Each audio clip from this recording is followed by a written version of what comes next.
Hi, my name is Tulip, and I have had anger issues since I was 3 years old. Please like and subscribe. I think it all started the day my father left us. He hated family life and he just took off. I was so mad at him, and since he wasn't around, I took it out on everyone else. One time, a lady in the supermarket pushed my mom to cut in line, so I ran up to her and bit her. Tulip, you can't just bite people. She pushed you, Mommy. You have to use your words, sweetie. It was really hard for me. I felt like everything in my life made me mad, except for my mom. I spent all my free time with her, helping her with her job as a gardener. Mom took care of a huge yard owned by a billionaire. He was so rich that he let us live in a 2-bedroom outhouse in his estate. Life was good when I was there, until Evan, my worst enemy, would show up. Evan was the boss's son, and he was a total idiot. He and his friends ran around like crazy in the garden, stomping on all the freshly planted flowers. Are you crazy? You're crushing the plants. The ground is for walking on. Do you have any idea how hard it was to grow those? He reached down and plucked another flower. You mean this? Ah! I jumped on Evan and wrestled him by the collar. We both rolled around in the dirt till my mom showed up and pulled us apart. Tulip, you should never fight with that boy. You have to apologize. I'm not apologizing to him. He destroyed our hard work. They're his flowers to destroy. This is his house. If you don't apologize, he could tell his dad and I could get fired. Why was life so unfair? I made myself march up to that brat and forced out a sorry. He gave me a smirk. I'll accept your apology, Red. Red? Because your face gets all red when you're angry, like right now. My name is Tulip. Okay, Red. Ugh, he was so annoying. I really wanted to control my anger, but one day I just broke. I returned home from school to find the entire front lawn totally ripped up. I picked up some mud in my hands and marched into his house with actual steam coming out of my ears. The second I found Evan, I threw the mud at his face. Then I started yelling, and I didn't stop until he literally put his hand on my mouth.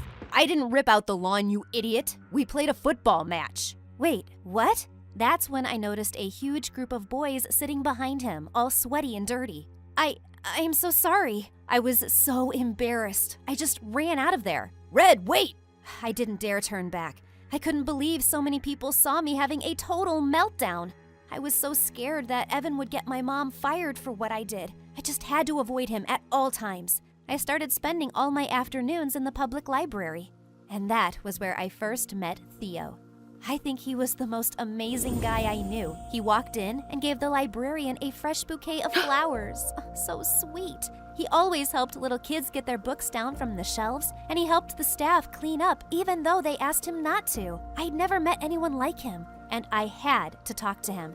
The only problem was he was obviously rich, and I was not. One look at his fancy coat and his expensive watch, and I knew I had to lie about myself. My parents are rich, very rich. They sell diamonds. Wow, diamonds? That's so exciting. Yes, they're the best rocks. I think I really liked Theo because I lied to him a lot. If he was into anime, so was I. If he liked mint chocolate ice cream, I'd force myself to have some. I even started dressing up for him a little bit. Most importantly, I had to be calm and collected around him. He was the gentlest person I had ever met. If he saw the real me, he would hate me. My act was working, and Theo and I started hanging out a lot. It all went to pieces though, when one day, I went to Evan's mansion to collect my mom's paycheck. When I reached the living room, I nearly fell over. Theo was there. He was hugging Evan. What the heck was going on? Before I could run out of there, Evan yelled, "Hey Red, come and meet my big brother." No way. Big brother? Tulip? What are you doing here? Theo, Do you know each other? Yes. I told you about my friend from the library, right? The one who has a diamond mine? That's her. Evan's jaw was on the floor. Diamond mine? Oh no. I wanted to throw up. I need to go home. Bye now. Evan, come with me. I dragged him out with me, and he was laughing hysterically. Diamond mine? Diamond mine? You'd better not torture me. Why did you lie to Theo? Is he the person you've been meeting all these days? Is he the one you've been dressing up for? Wait, do you have a crush on my brother? Stop guessing everything. So you do? Wow. He's your brother? But I've never seen him here. Evan told me how his parents got divorced and they were forced to choose between them. Evan chose his dad and Theo chose his mom. Mom didn't allow us to meet here, so we only met outside. That's why you never saw him. Now my mom's broke, so he has to move in with us. He's going to know I lied. I can't hide. Sure you can. This place is huge. If I help you, he won't find you. Really? You want to help me? Yes, for a payment. What do you want? He wanted a lot. He made me get him fresh juice every morning and walk him to his fancy school. In the afternoons, he made me do half his homework, play games with him, and he even made me go shopping with him. I had to sit there while he tried on 100 outfits and give my opinion on each one. In return, Evan hid me from Theo carefully. He distracted him if he tried to go into the gardens while I was working. If I went out with Theo, Evan would meet me afterwards to help sneak me into the compound. One time, Evan was helping me get over the wall, and I slipped. I fell and landed with a soft thump right into Evan's arms. I was just about to get off when Theo showed up out of nowhere. Evan, Tulip, what are you doing? I instantly jumped out of Evan's arms and made up an excuse for being here. Theo did not look happy. I'll drop you home, Tulip. Come on. Oh no, I can go home by myself. You can't walk home alone. It's late. I'll take her, bro. Don't worry. Evan slapped him on the back and pulled me away. We waited for the right moment, and he sneaked me into the house. Phew, that was close. I was about to shut the door when I heard Theo's voice. Evan, we need to talk about Tulip. Yeah. What about her? Do you like her? You guys are together all the time. You were carrying her today. She just fell. Nothing's going on between us. Good, because I like her. I want to ask her out. Oh my God, he wanted to date me? I was gonna faint. You can date her. I don't care. Then stop hanging out with her all the time. Don't tell me what I should do. She's my friend. Well, she's gonna be my girlfriend, so I'm more important. Just back off. They stormed away, and I let out a guilty sigh. I didn't want to make two brothers fight. The next day, Evan called me out for a new set of tasks to do all day. I put my foot down. We can't hang out like this anymore. I don't want Theo to think there's something between us. You like him that much that you don't even want to see me? Why? What's so great about that jerk? He's kind and sweet, and he's not making fun of me all the time. He calls me Tulip, not some stupid nickname. At least I know everything about you and accept you as you are. Accept me? You forced me to be your maid. I just want to hang out with you, you idiot. Why are we fighting? It's not like you like me. Maybe I do. I literally froze. What did he just say? I'm happy when you're around. I laugh when you laugh. I'm sad when you're sad. I think about you all the time. That's gotta mean I like you. Before I could reply, Theo appeared out of nowhere.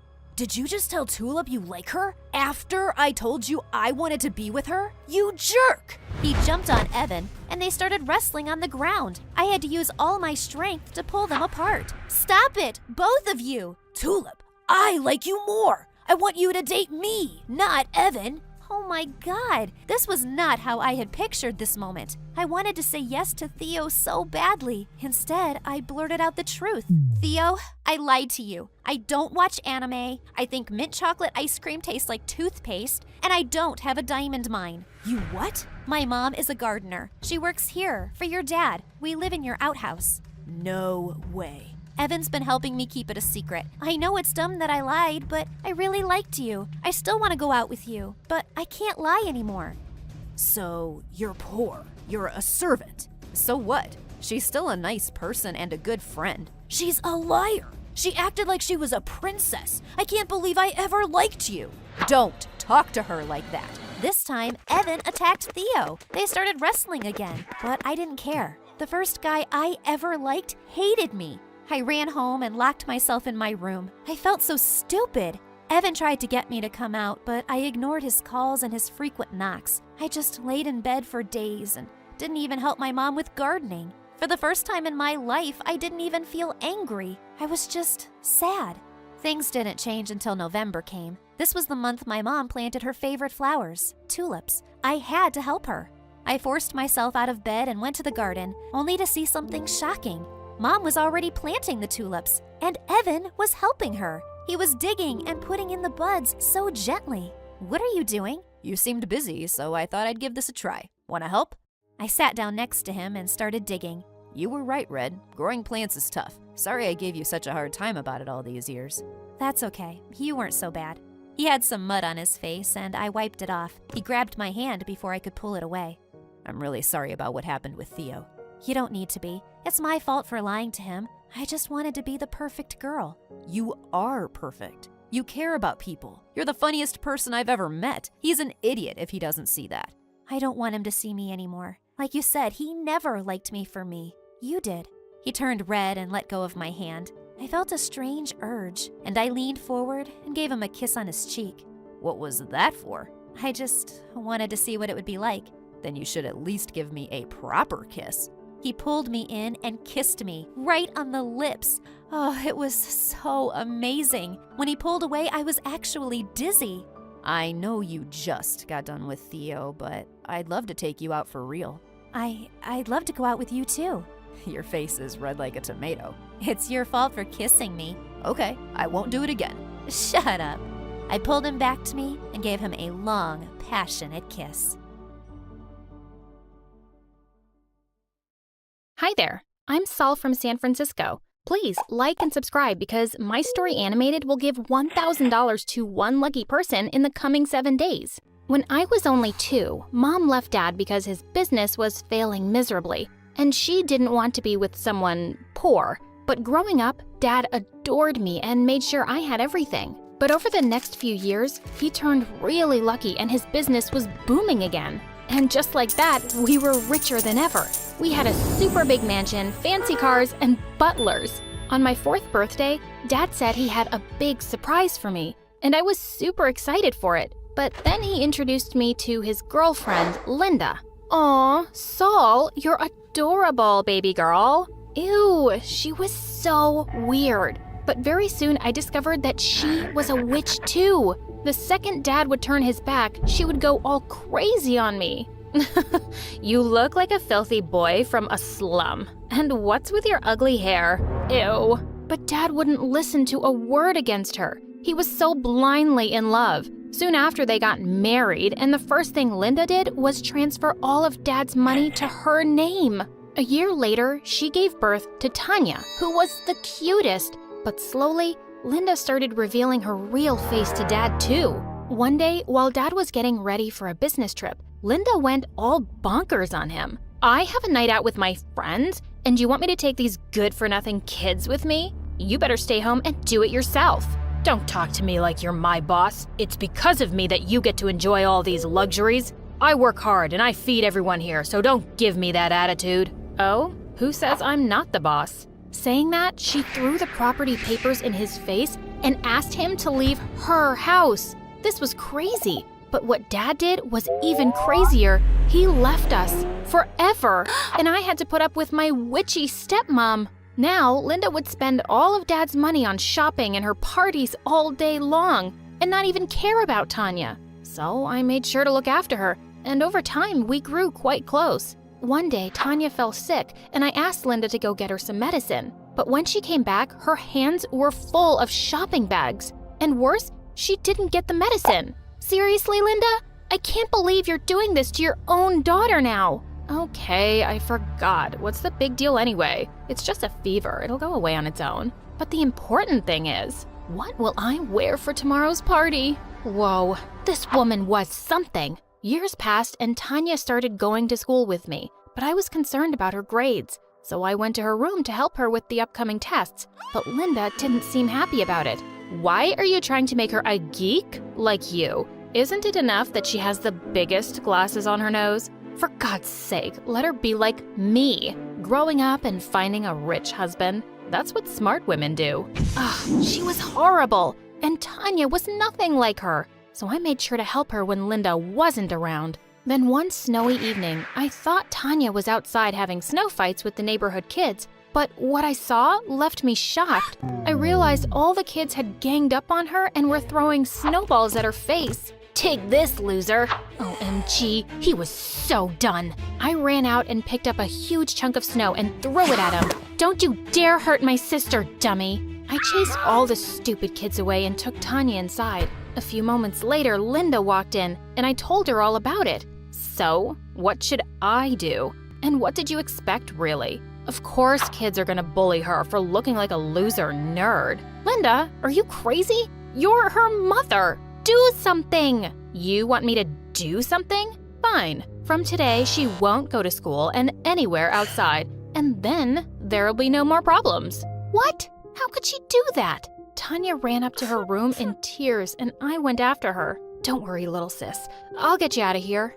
But how? She'd ground me forever if she finds out. Well, then she will never find out. That's when an idea hit me. If I kept Linda distracted, she wouldn't care about us. I swapped Linda's shampoo with green dye, and the next morning, she looked like the freaking Grinch as she ran to the salon in her bathrobe. Tanya and I laughed our butts off and headed off to school. I'd find more ways to keep Linda busy. Later that day, when I went to the school cafeteria to have lunch with Tanya, she didn't show up for quite some time. Just then, I heard someone crying from under the table. I bent down and saw Tanya. Hey, what's wrong? Why are you crying? Come on out. That boy, that Jerry, he took my glasses and pushed me. I couldn't see anything, and everyone started laughing. So, I hid here. Oh, God. I marched straight to the boy's table and pulled him up by his shirt. Let me show you who the real gangster is, kid. Whoa, easy, please. What's wrong? I turned around to see Sebastian, a new student who had just joined my class. This guy has been bullying my little sister, and I'm here to teach him a lesson. OMG, I'm so sorry. He's my younger brother, and I'll make sure to teach him better. It's just that we're new here, and he's having a tough time adjusting. But I promise, he won't do it again. He immediately grabbed the glasses from his little brother's hand and put them on Tanya. Well, that was sweet. Later during class, he apologized to me again, and I kind of felt I was too harsh with his brother. Hey, listen, it's just that I'm too attached to Tanya. I feel more like a mom to her, so I couldn't see her crying, and it's all right. I totally understand. Turns out he and his brother were a lot like us. Their mother passed away long ago, and their dad was always away for work, and that connected us instantly. He also suggested that we all go sledding in the evening so that our siblings could get along. It sounded like a great idea, and the four of us actually had a lot of fun together that evening. But as soon as we reached home, I was shocked to find Linda all flared up in anger. You all think you're smart enough to play your little pranks on me? Well, now it's my turn. Tanya, you're grounded forever. No school, no friends, and finally, no sister. 'Cause Saul's moving to an orphanage right now. What? Why? You can't do that. Mom, no, please don't say that. She's my sister and your daughter. No, she isn't. Not anymore. I have signed off the papers and gave up her guardianship. Now she's an orphan. So, pack up your bags and leave my house, Saul, before I kick you out. No, you can't make me leave. I tried to fight her for Tanya's sake, but that evil witch made the guards throw my stuff out of the house, and now I had no other option but to leave the house and Tanya. While I was leaving, Tanya kept screaming at me from the balcony. Please don't go, Saul.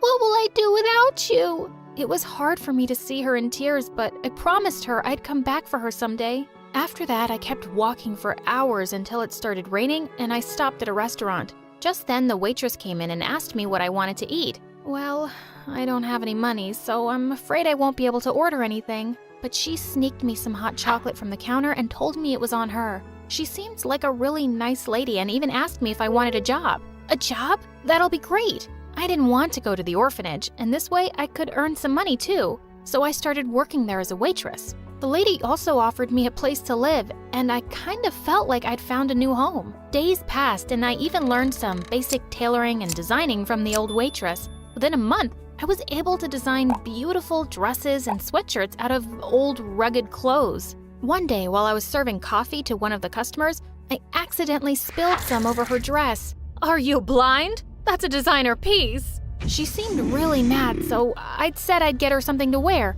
I ran to the storage room where I had all my designs, and since I couldn't pick one for her, I carried them all to her. Oh my God, these are amazing. Who made them? I did. She looked awestruck by my talent and told me she was a world-famous designer herself. Her name was Angelica Martino. And then she offered me a job as a designer. This was freaking awesome. I couldn't believe my ears. I took this opportunity and followed her to Italy and joined her massive company. And within months, I was making more money than I'd expected. Honestly, I was quite happy, but I always felt that there was something missing from my life. Tanya. I told Angelica I wanted to visit San Francisco, but she wouldn't let me. I can't let anyone go just like that. We have business to do here. And if you still want to go, you can. But then I won't give you any credits for your designs, girl. What? Why had she turned into a Karen? But I wasn't gonna take that rubbish from her. I stormed out of her office, taking all my savings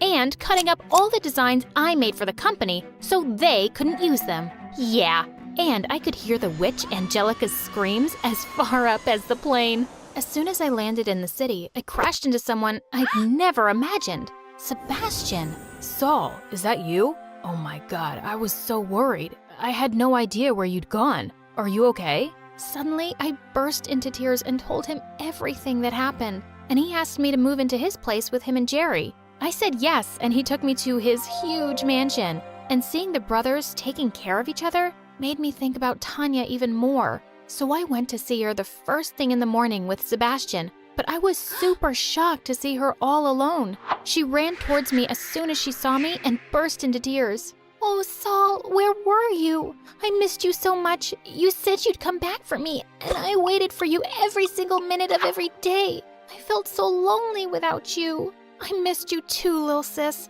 I thought about you every single day, and I'm so sorry that I made you wait for so long. But now that I'm here, I promise, I'm never gonna leave you alone, and I'll make up for everything. Then she told me that Linda had been living away with her rich boyfriend for months now, and she had left Tanya all by herself. She was unbelievable. I took Tanya with me to Sebastian's place, and I even filed a case against Linda for Tanya's custody, and she happily gave it away to me.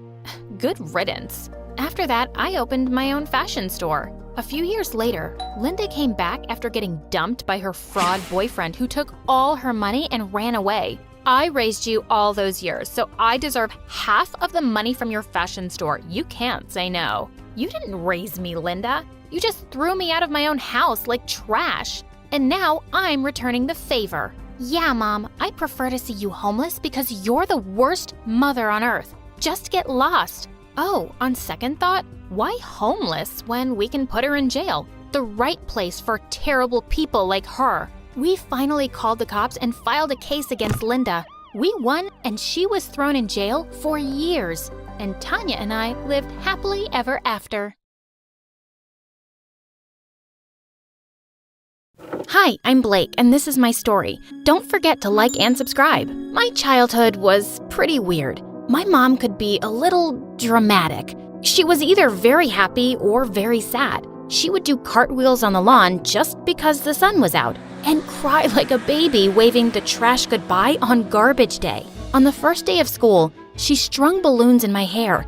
Everyone made fun of me. This one boy, Sam, made a game out of who could pop the most of my balloons while they were still attached to my head. I went home crying. They're just jealous of you. You're the prettiest girl in your class. But I didn't like the way people looked at us and talked about my mom behind her back. I heard she serves candy for dinner. So irresponsible. That poor child, stuck with a crazy mother like that. I didn't want anyone talking about us like that. So I started dressing myself for school and packing my own lunch. I was super serious about my studies and tried to be as invisible as possible. But Sam made it his mission to make my life miserable. Where'd you get that dress, loser? Because it's screaming for some color.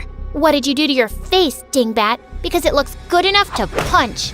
I didn't want to give kids like Sam more stuff to use against me, so I purposely didn't invite anyone to my 10th birthday. I have a surprise for you. Come out to the garden and see. My entire class was there. Mom dressed up as a clown and danced around. She even had one of those comically large flowers on her coat that squirted water on people. It was so humiliating. Everyone was laughing at her. It was so cringe that I ran to my room and refused to come out. Honey, what's wrong? Is your tummy hurting? Is it gas? Do you need to poop? Mom, please leave me alone. I guess it's the hormones. My little girl is growing up. Other than Sam always torturing me, life was going as well as it could. Years went by and I was acing my classes and even volunteering at the library when a transfer student from LA joined us in the middle of 11th grade. Kiara was something else. She had the most ridiculous hair and wore super bright colors in every shade. But somehow she thought I was the fascinating one. Why is your hair tied up so tight? Aren't you afraid you'll pull the skin right off your skull? Whoa, what's the prescription for your glasses? Are you like legally blind? No, I'm not blind. Yes, she is. She uses echolocation like a bat. See? That's why she has massive ears. Get lost, Sam. Oddly, it was our combined hate for Sam that brought us together as friends. We got closer over spring break, and Kiara told me about her parents, who both owned a tech company. They think I'm a weird hippie. We have nothing in common. I visited her house for dinner once. The place was so huge, I got lost twice looking for the bathroom. Despite what Kiara said, I thought her parents were awesome. They even had vegetables for dinner. What do you plan on doing after high school, Blake? I was hoping to study law at Harvard. That's amazing. If only Kiara had some ambition too. Her only talent right now seems to be inhaling food. Ugh, Dad. Honestly, I felt like someone had switched me and Kiara at birth and we ended up in the wrong families. Apparently, Kiara thought that too. I bet my parents wish they had you as a daughter and not dumb old me. See, that's the thing. I had succeeded in making everyone think I was this straight-A kid who didn't do anything ridiculous. But I had one dark secret. I was obsessed with mermaids, and I secretly drew comics about a mermaid archaeologist who discovered shipwrecks, and I never wanted anyone to find out.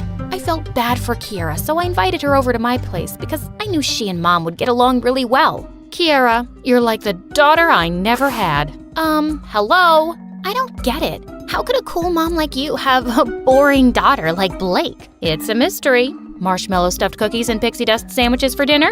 I was cleaning the dishes after dinner when I heard a squeal from my room, and I found Kiara going through my drafts. OMG, these are so cute. Who made them? Why are you going through my private stuff? Why are you getting so mad? It's not like you made these. Wait, you made these? Stop shouting, the neighbors will hear you. They should. These are awesome. Why don't you have these published? Do you really think they're that good? I'd pay serious money to follow the adventures of Memphis the Mermaid. Mom's always on the lookout for unique content like this. You could save up for Harvard with that kind of money. I don't know, Kiara. Just think about it, okay? I tossed and turned all night thinking about it. I'd built up a spotless reputation over the years, and no one could call me a freak anymore. Was I willing to risk all of that now? But what if it paid for my dream education? And suddenly, I had a great idea. The next day, I met Kiara in the library. I'm in, but I have a condition. You have to give the draft to your mom and say you made it. Are you nuts? No, think about it. Your parents want you to succeed, and I need the money, but not the fame or publicity. This could be a win-win for both of us. Well, if you're sure. The plan was a huge success. Kiara's parents were over the moon at her hidden talent, and the comic books were an instant hit. Kiara was called on all the morning shows and did a countrywide tour promoting the book. Back in school, she was suddenly this huge celebrity. Can you sign my copy, Kiara? Do you like my Memphis hairstyle, Kiara? Suddenly, Kiara didn't have time for me. She was too busy with her fans and new friends. I tried telling myself I didn't care, but a part of me was hurt and a little jealous. But wasn't this what I wanted? No one to notice me? Smellogram. Sam, you moron. I'm gonna end you. Like your friendship with Kiara? That must have been rough. I guess I'm your only friend now. You're not my friend. Your words hurt me, Blake. Haven't I always made you smile and brightened your day? You've made me think of several ways to end you. See? I provide motivation and creativity. Now, how about as a thank you, you get me a date with Kiara? Why was stupid Sam interested in Kiara? And why did I care? He was a pain in my butt, but he was also really good looking now. Why do you want to date her anyway? Why do you care? Are you jealous? As if. Well, I want to date her because she's awesome. Have you read the comics? They're epic. I've heard several Hollywood producers are interested in the movie rights. I pushed Sam away and walked off. It was my idea to put Kiara's name on my work, but I still hated every minute that she got glory when I knew I would have gotten shame for it. It just wasn't fair. A few weeks later, Kiara suddenly showed up at my house asking for new drafts.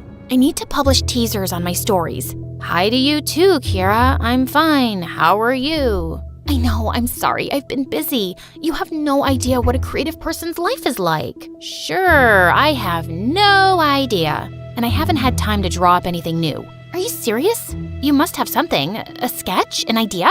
Here's an idea. How about you do something yourself for once? What's gotten into you? You're the one who practically begged me to take the credit. And now you're acting like I stole the idea from you? You know what? You're right. It was a stupid idea, and I'm glad it stops now. No! What will I tell my parents? It's the first time they've thought I'm good at something. I don't see how that's my problem. You can tell them the truth, that you have no talent. You're a horrible person, Blake. I wish we'd never met. I felt terrible for all the hurtful things I'd said. Just then, Mom came into my room wearing a hollowed-out watermelon as a helmet. Is everything okay? I was already upset, but Mom's ridiculous hat made me ballistic. She was the reason people thought I was weird, and that made me insecure about my art. How can you ask that with that thing on your head?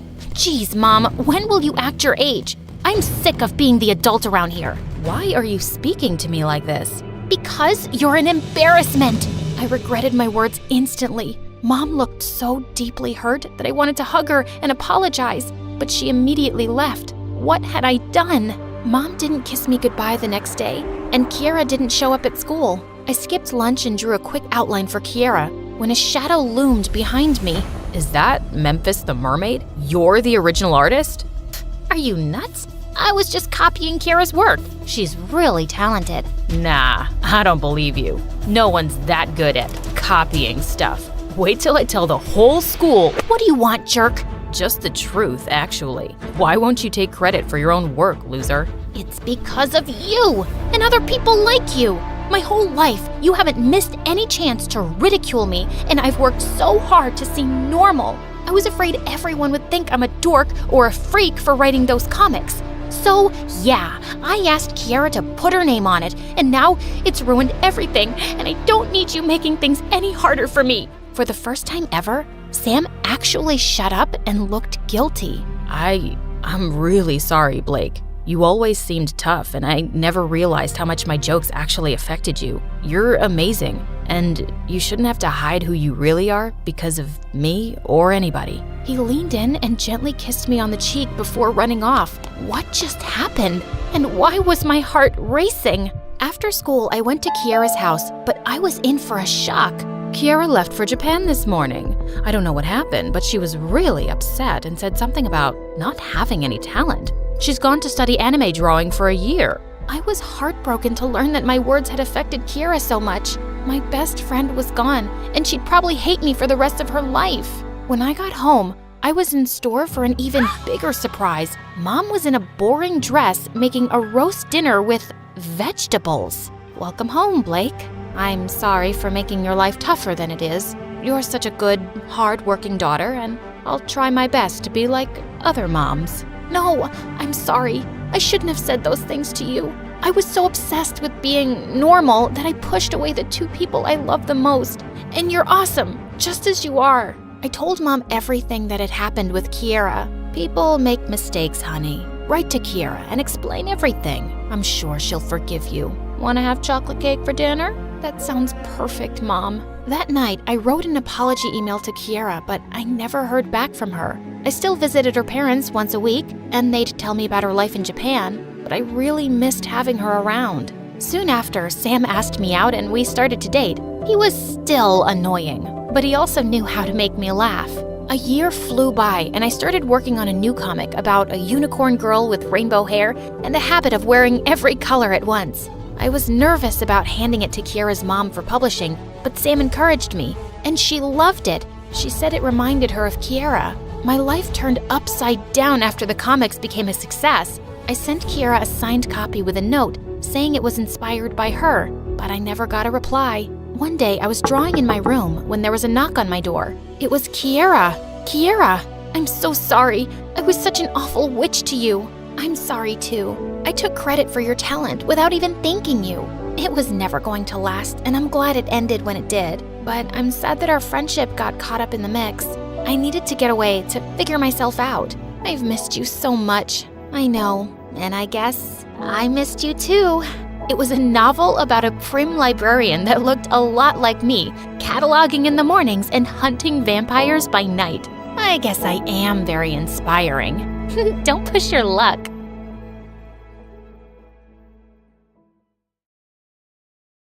I couldn't believe it. I just wanted to scream and dance on top of a mountain in happiness. Jacob, the cutest and nicest boy in school and my longtime crush, was now single after 2 freaking years. This was finally my chance to be his girlfriend, and hopefully I'd be the last one. The competition might be tough, but I had the upper hand. We'd been seatmates in almost all of our classes, and I usually got a hi from him in the hallways. One day in the canteen, I saw him sitting at a table alone. I wondered why he wasn't with his friends. Holding my tray of food, I casually passed by his table, expecting him to notice me, but he didn't, and it made me sad. I stepped back and blurted out, "Oh, wow, pizza! Did you know that you can order it from space?" He turned towards me looking surprised. "Wow, really? That's so cool." He seemed impressed, and I felt relieved. My hands were shaking. I was so nervous, but I had to do this. "Can I sit here?"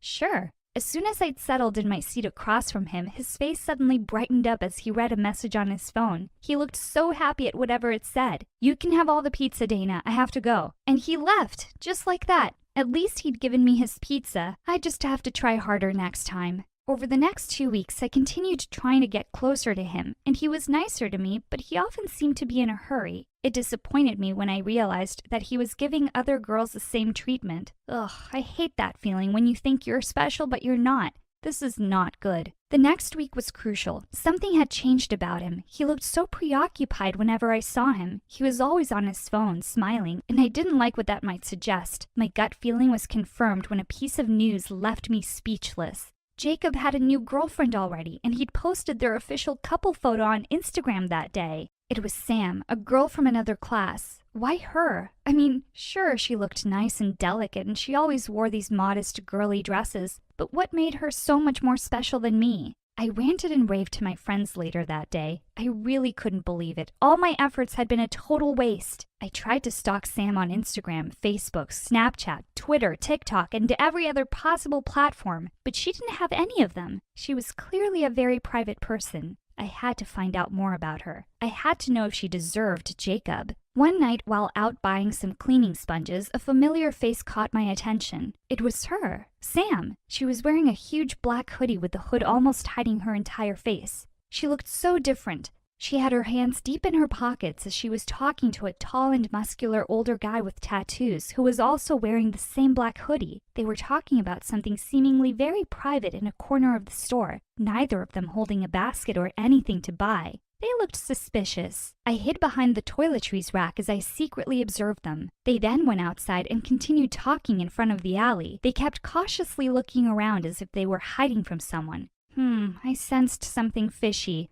What was Jacob's new girlfriend up to? And what was her relationship with this guy? A few more moments passed, and the older guy handed something to her. I didn't get the chance to see what it was because she immediately shoved it in her hoodie pocket. They then walked into the alley, and I immediately ran to follow them. I squatted behind a smelly garbage can as they checked if there was anyone around. I couldn't hear what they were talking about. They looked like they were planning something, but why in an alley? I suddenly screamed when a huge rat crawled out of the garbage and jumped onto me. I instinctively sprang up and flung it off. Sam and the guy turned their heads in my direction, and I buried my face in the garbage can as if I were a beggar looking for leftovers. I almost puked at the smell. I absolutely stank when I went home that night, and I had to shower 3 times just to get the smell off. You're going to pay for this, Sam. I wasn't able to sleep well that night. I kept thinking about Sam. I could sense that something was wrong with her. If Jacob didn't end up with me, at least he should find a decent girl that he deserved, you know? But it would be really good if it were me. I wanted to chat with him to tell him about what I'd seen earlier, but I was worried that he'd think I was stalking his girl because I was jealous.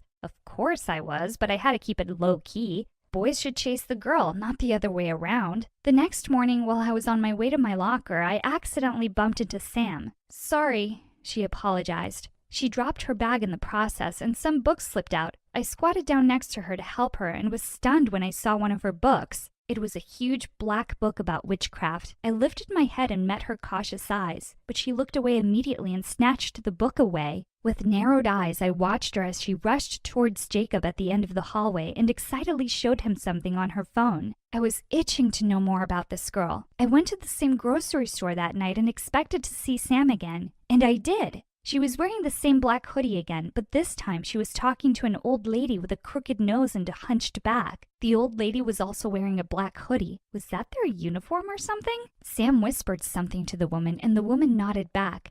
They then went out of the store and continued talking in the alley. I took my phone out and started recording a video of them as I followed them. I was careful not to be noticed this time. It was a bit foggy in the middle of the alley where they were standing. The lady carefully handed something to Sam, and they continued walking and disappeared in the fog. I played the video back and paused to the part where the woman gave her something. I zoomed in and realized that it was a knife. Oh no, this Samantha girl was definitely bad news. I then heard a short crying sound somewhere in the fog. What was happening there? I left my hiding place and walked further to spy on them. I needed more evidence to show Jacob. I finally made it out of the fog, but they were nowhere to be found. All I saw were car tracks and a dirty white shirt on the ground. Wait a minute, was that red stain on the shirt? I checked and realized it was blood. Oh my God, Jacob had to know about this. His girlfriend was dangerous. The next day at school, I couldn't concentrate on any of my classes. I was itching to tell Jacob what had happened last night. As soon as class was over, I gathered up the courage to finally talk to him outside the classroom. Hi, Jacob. Can I talk to you for a second? Sure, Dana. He seemed to be in a hurry, but I didn't care. He deserved to know the truth. Listen, I trailed off when Samantha appeared from behind him all of a sudden. There you are. I was looking for you everywhere, she exclaimed as she hugged him from behind. She then turned to me and smiled. Hi, I think you're the one who I bumped into yesterday. Sorry if I left so suddenly. I was in a hurry. No problem. It's Sam, right? I pretended to be cool, but deep down I was fuming. How dare she act so nice and innocent when she was holding knives in alleys at night? Yeah, and you're Dana. Nice to meet you. Sam shook my hand while giving me an adorable smile. Who would ever think that this girl was involved in such seedy stuff? As the couple walked away, Jacob looked back at me and said, "Oh, hey Dana, I forgot to tell you something. Justin will be throwing a party later at his house at 7. It would be cool if you'd come." Wait a minute. Did he really invite me to his best friend's party later? I temporarily forgot about my problem with Sam in all my excitement. It was the first time that I'd be going to a party where Jacob was, and I could barely contain myself. When the party came, I had my eyes on the new couple for the first few hours, but I got temporarily distracted when his best friend Justin came up to me and asked me if I wanted another drink. I was flattered to be noticed by him, as he was so close to Jacob, but when I returned my eyes to the couple, I couldn't see them anymore. I looked for them everywhere, but they'd already disappeared, just like that. The night was still early. Where the hell did they go? I looked up at the night sky and saw how bright and full the moon was. And then I remembered the witchcraft book and the old lady with the crooked nose and white hair. Oh my God, was Jacob in danger? I had to save him. I continued looking and saw his car roaring out of the driveway. I immediately hopped into my car and followed them, hoping that they wouldn't notice me. We arrived in a seemingly abandoned neighborhood. Jacob and Samantha finally got out of the car after stopping near a huge old house. They walked side by side with Jacob's arm around Sam. They were even giggling. Weren't they afraid of such a weird place? After parking my car in a secluded spot, I continued following them. I hid behind the bushes, a tree, a huge rock, and whatever came my way whenever they looked back to check if someone was following them. They finally arrived at the front porch of the old house, and the door was opened by the same suspicious old lady from last night. I got scared as a cold breeze gave me chills. The woman really looked like a witch. I remembered the black book and blood-stained shirt. Were they going to do some sort of ritual on Jacob? Or would they sacrifice him? Oh no. To my bewilderment, Jacob seemed pleased to see the woman. He even hugged her. Don't tell me she was Sam's mother. They went into the house, leaving the door slightly open. I took a peek inside and was shocked to see how bright and lively it was inside, with many people of different ages milling around every corner of the house. I was still watching them, processing what could possibly be happening, when the door suddenly swung open, and I gasped to see Samantha looking at me with a knowing grin on her face. "We know that you've been following us," she revealed,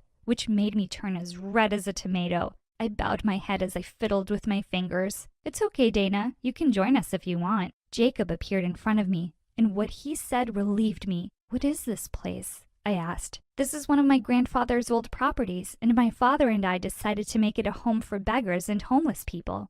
Sam started to explain. So, those nights in the alley? I trailed off. I needed more answers. Sam explained further. Whenever I have time, I look for beggars and bring them here with the help of other people. There were a lot of them in the area, and some of them even had injuries from fighting for food. That's why you saw me there. She then introduced me to the old lady, who was her latest recruit. They also revealed that every other day, Jacob would go with Sam to help her and her mom while tending to these people's needs, such as food and clothing. I was speechless about what I had found out. I watched the new couple as they bonded with the beggars while they ate. They looked so happy with what they were doing, and as Jacob and Sam looked into each other's eyes, I felt the love and connection between them. This melted my heart way more than Jacob's smile.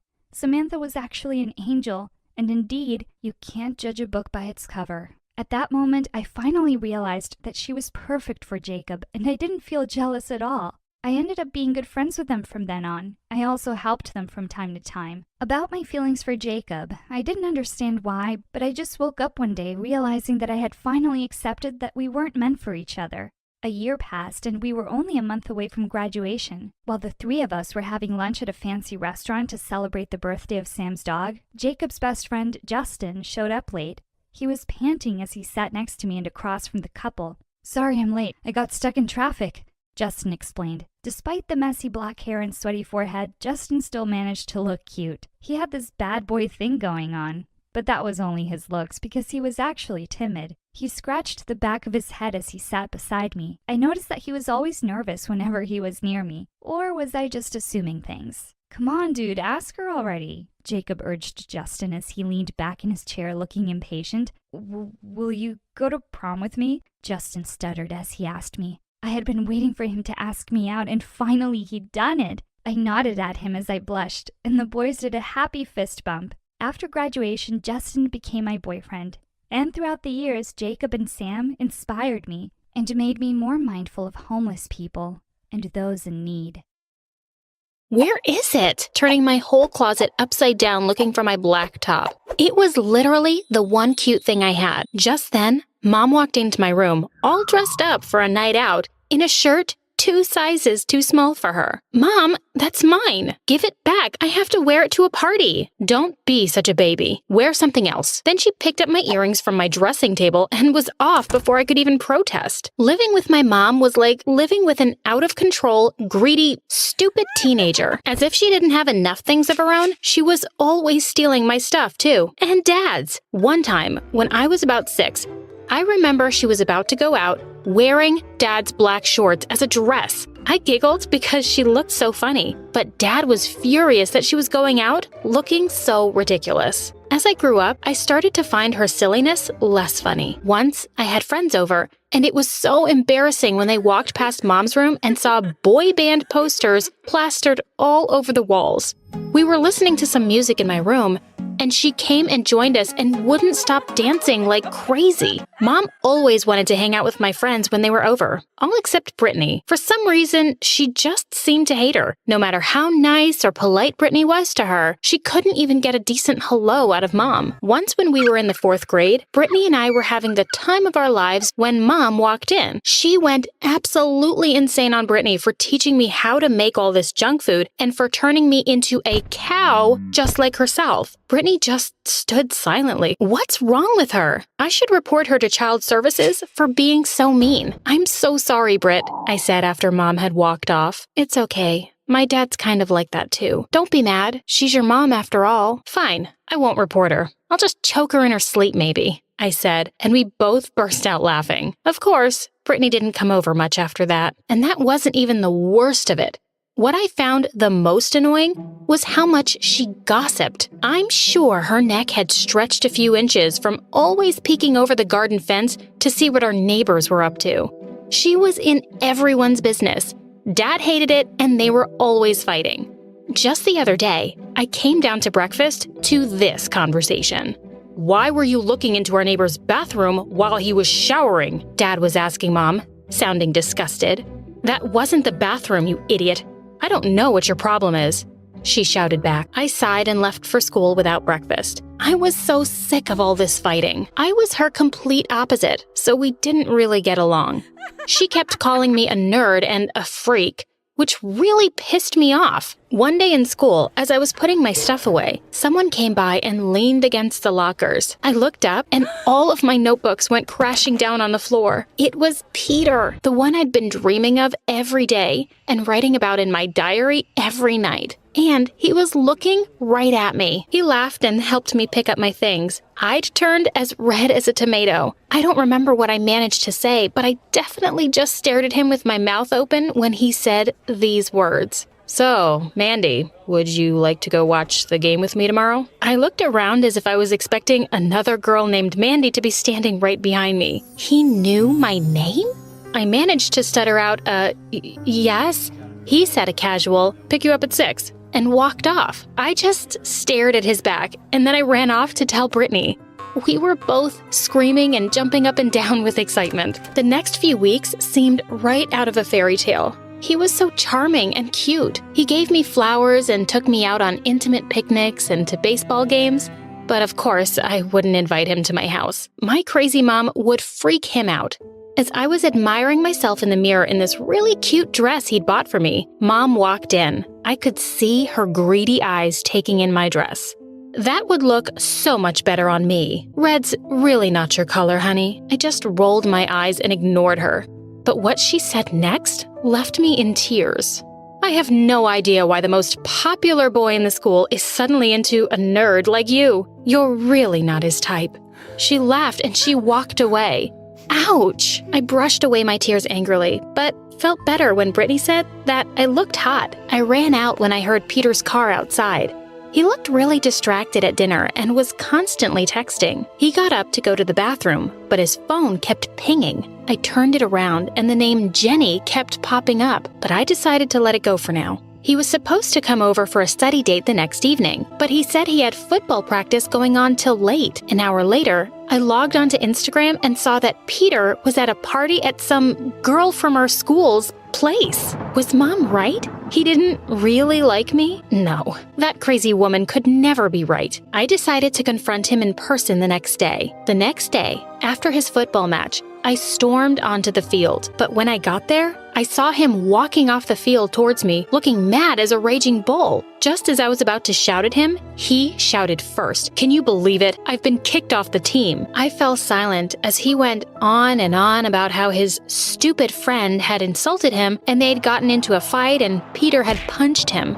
The idiot coach refused to even listen to me and has disqualified me for the rest of the season. I can't afford this, Mandy. I need that sports scholarship for college. With angry tears in his eyes, Peter grabbed his things from the locker and left school early that day. I tried to call him a few times, but he just wouldn't pick up. The next morning when I went to school, I noticed that everyone was gathered outside, talking in hushed voices. I could smell smoke in the air. Brittany said that the sports complex had burnt to the ground last night.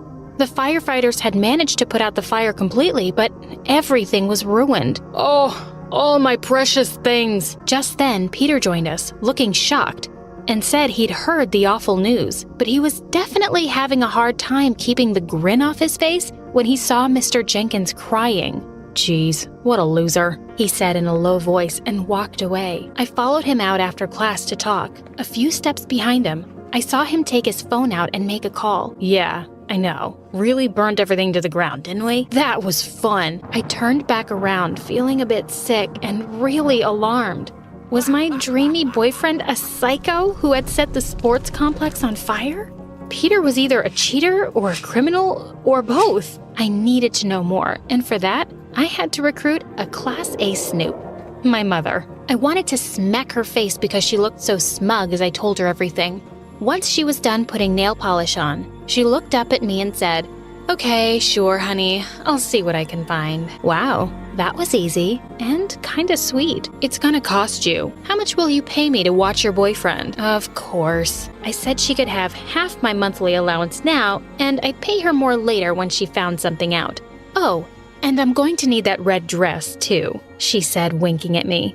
The next week, I played it totally cool with Peter. He was being nice to me again. As he kissed me one day, I just felt myself melting. Maybe I'd just made a big deal out of nothing, I thought. Or maybe I hadn't. It turned out to be even worse. When I got home from school one day, Mom was waiting in the kitchen for me, almost hopping with excitement. She told me she was friends with Peter's dad, and he'd invited her over when no one was home. She winked as she said this, and I cringed. Ugh. And she had excused herself to go to the bathroom and snuck up to Peter's room instead. Mom said, I looked under his bed and found some things. A huge poster of Dr. Phil, a can of kerosene, and, some pages from your diary. I read the first line and fell off my chair. I stared at them in horror. They weren't the actual pages torn from my diary. These were photocopies, and they were all from the days before Peter had asked me out. My face burned as I thought about how he must have laughed at me as he read them. I saw Mom's face, and it made me even angrier. She was trying very hard not to laugh. Of course, she had read them too. Furious, I grabbed the pages and headed over to his house. I walked into his room and slammed the door shut, but he still didn't hear me over all the things he was blowing up on the screen. I reached over to him and snatched the headphones off his head. Hey, what do you think you're doing? He yelled, jumping from his chair. What the hell is this? I spat, throwing the pages at him. Oh, poor Mandy. You really were so easy. I guess there's no keeping secrets now since you've been a little snoop and found it all out. I stood frozen on the spot, not sure what he was even talking about. He told me that someone had given him the diary pages and begged him to ask me out in exchange for doing all his assignments, projects, and college applications. It was a great deal for him and he needed to focus on his football. You're lying, I shouted. Who else would be able to take my diary? Think hard, Mandy. Think real hard, he said, grinning. Mom? My mind was racing. No, she was crazy all right, but she was too dumb to do his schoolwork. I could only think of one other person who could have sneaked out my diary. I gasped. There was only one person. Why?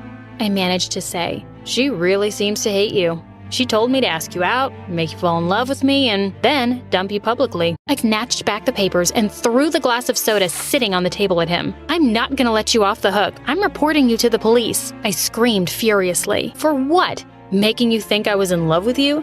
I'm sure they'll slap on the handcuffs for that, he roared with laughter. For burning the building down, you psycho, I said. He stopped mid-laughter, looking at me stupidly. I heard you talking to someone about how much fun it was to burn the place down, I said. He was in fits of laughter again, wiping tears from his eyes. He told me I was the dumbest spy on the planet. Pointing to his TV screen, he said that the video game is what he had been talking about on the phone with his friend, and the can of kerosene was for cleaning paintbrushes. I stormed off, feeling utterly humiliated and stupid. I had to talk to the person who wanted to humiliate me, my best friend, Brittany. When I rang the bell at Brittany's house, she didn't look surprised to see me. Let's talk outside, shall we? She said. With tears rolling down my cheeks, I waved the pages at her and asked her why she would hurt me like this. What had I ever done to her? What she said left me in complete shock. It's your dad.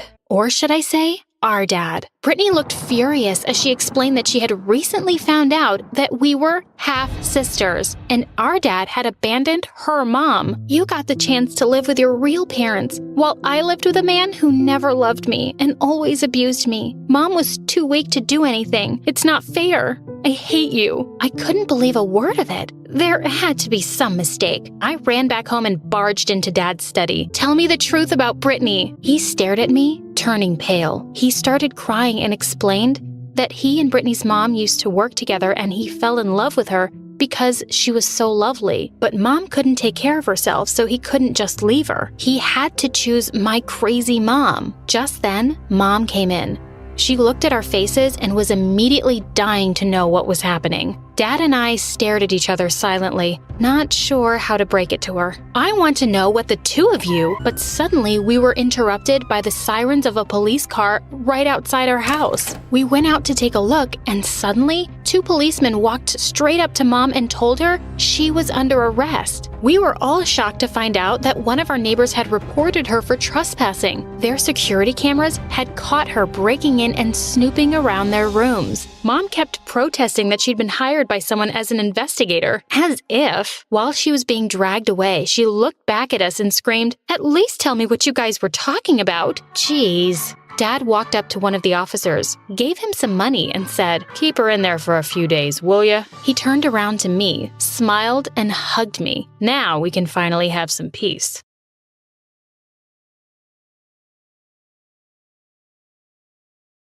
Hey folks, my name is Violet, but you can call me Vi. I live in New York with my mom and my non-identical twin sister Rose. My mom used to be a famous supermodel before she had us. Growing up, Mom fulfilled all my wishes. I just had to name it and I would get that thing. But for some reason, she was always a bit mean to Rose. Even friends at school teased Rose about being adopted, because every time there was an event at school, Mom would be there for my performances and then leave before it was Rose's turn. Once, I decided to ask Mom if she didn't like Rose because she was adopted, but Mom went berserk. "Where did you get that stupid idea? No one is adopted, and I like Rose just fine. It's just that you're my favorite, and I know one day you'll make it big in the modeling world." Yeah, I sure did. I was only 6 when I did my first advertisement, and nailed it. After every successful campaign, Mom would spoil me rotten. Like when I was in the 5th grade, Mom took me shopping for Christmas, and there I saw the most amazing pink-colored hoverboard. But just as I reached for it, another girl grabbed it. Oh my God, how dare she? "It's okay, Mom, I'll get something else." But before I knew it, Mom was running after that girl and saying she'd buy her anything in the store in exchange for that pink hoverboard. Everyone was watching Mom buying that girl everything she pointed her finger at. And in the end, she gave me the pink hoverboard. Mom was a bit crazy.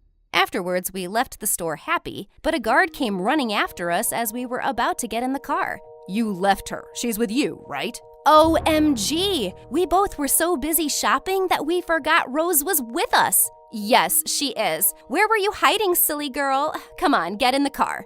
"But what about my gift?" "Just get in the car, Rose. I'm getting late for my shoot."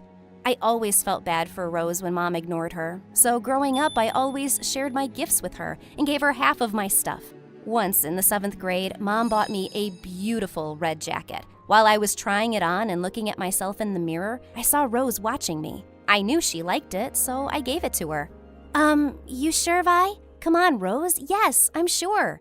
But the moment Rose wore it, Mom walked into the room. "Look, Mom, doesn't it look great on Rose? I bought this for Vi. Why are you wearing it?" "But Mom, I gave it to her." "It doesn't even fit her properly. You can't even button it up." "Ugh, she's just like her dad. She even looks like him." What did she even mean by that? Seeing the hurt look on Rose's face, I hugged her. But to my surprise, she pushed me away roughly. "You did it on purpose. You knew Mom would get angry." "What? No, I didn't."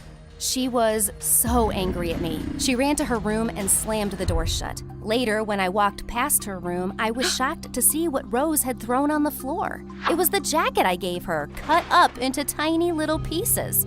After that day, Rose started to hate me and ignored me everywhere, even at school. When we were in the 10th grade, there was a new guy at our school, and we instantly became friends during recess one day. Brad was an amazing skater, and he taught me how to skate every day after school. He was also a cute guy, and I kinda had a crush on him. One day, I was practicing with him and fell from my board. Though Brad patched up my knee, at home, Mom went crazy seeing my leg. "What have you done? Do I need to get your legs insured now? This is gonna leave an ugly scar. Geez, Vi, you have a shoe commercial coming up, and you will go there with this ugly wound on your knee? It's not such a big deal. Please, just chill out for once, Mom." Mom insisted I stay at home for a few days, but I refused. I didn't want to be cooped up at home with her talking about modeling and ads all day long. The next day, I needed some books, and when I entered the library, I was stunned to see Rose and Brad sitting together. But what they did next shook me. Brad leaned in and kissed Rose on her cheek, and she blushed. What in the world? When the two saw me, Rose smiled at me sweetly, and Brad looked excited. "Hey, Vi, glad you're here. I've been wanting to introduce you to my girlfriend. This is Rose." "Girlfriend?" "And Rose, this is Vi. She's my best friend." OMG. I just couldn't bear the smug smile on Rose's face, so I ran out of the school, crying angry tears. When I reached home, I wanted to confront Mom. It was her fault that Rose hated me and was now taking it all out on me. But before I could enter Mom's room, I heard her yelling at someone over the phone. "Yeah, I know she isn't my daughter. Thanks for the reminder. It's not like you can prove anything, so just buzz off." What? No way. That's why Mom treated Rose so badly, because she was not her daughter. I couldn't remain angry at Rose after knowing this, and I just decided to let the whole Brad thing go. But a few days later, I came home one evening and saw Brad sitting in our lounge, and he was shocked to see me.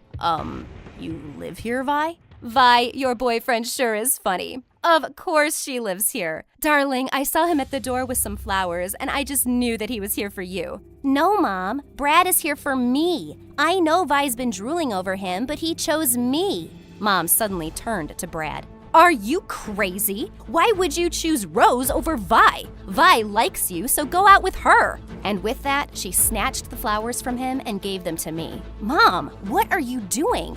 But before she could even reply, Rose pounced at me and knocked me to the ground, pulling my hair. "I hate you! You ruin everything! What did I do? Get off me, you psycho!" Just then, we saw Brad fleeing out the open door. "Oh my God, he saw all this! He saw what an awful family I have!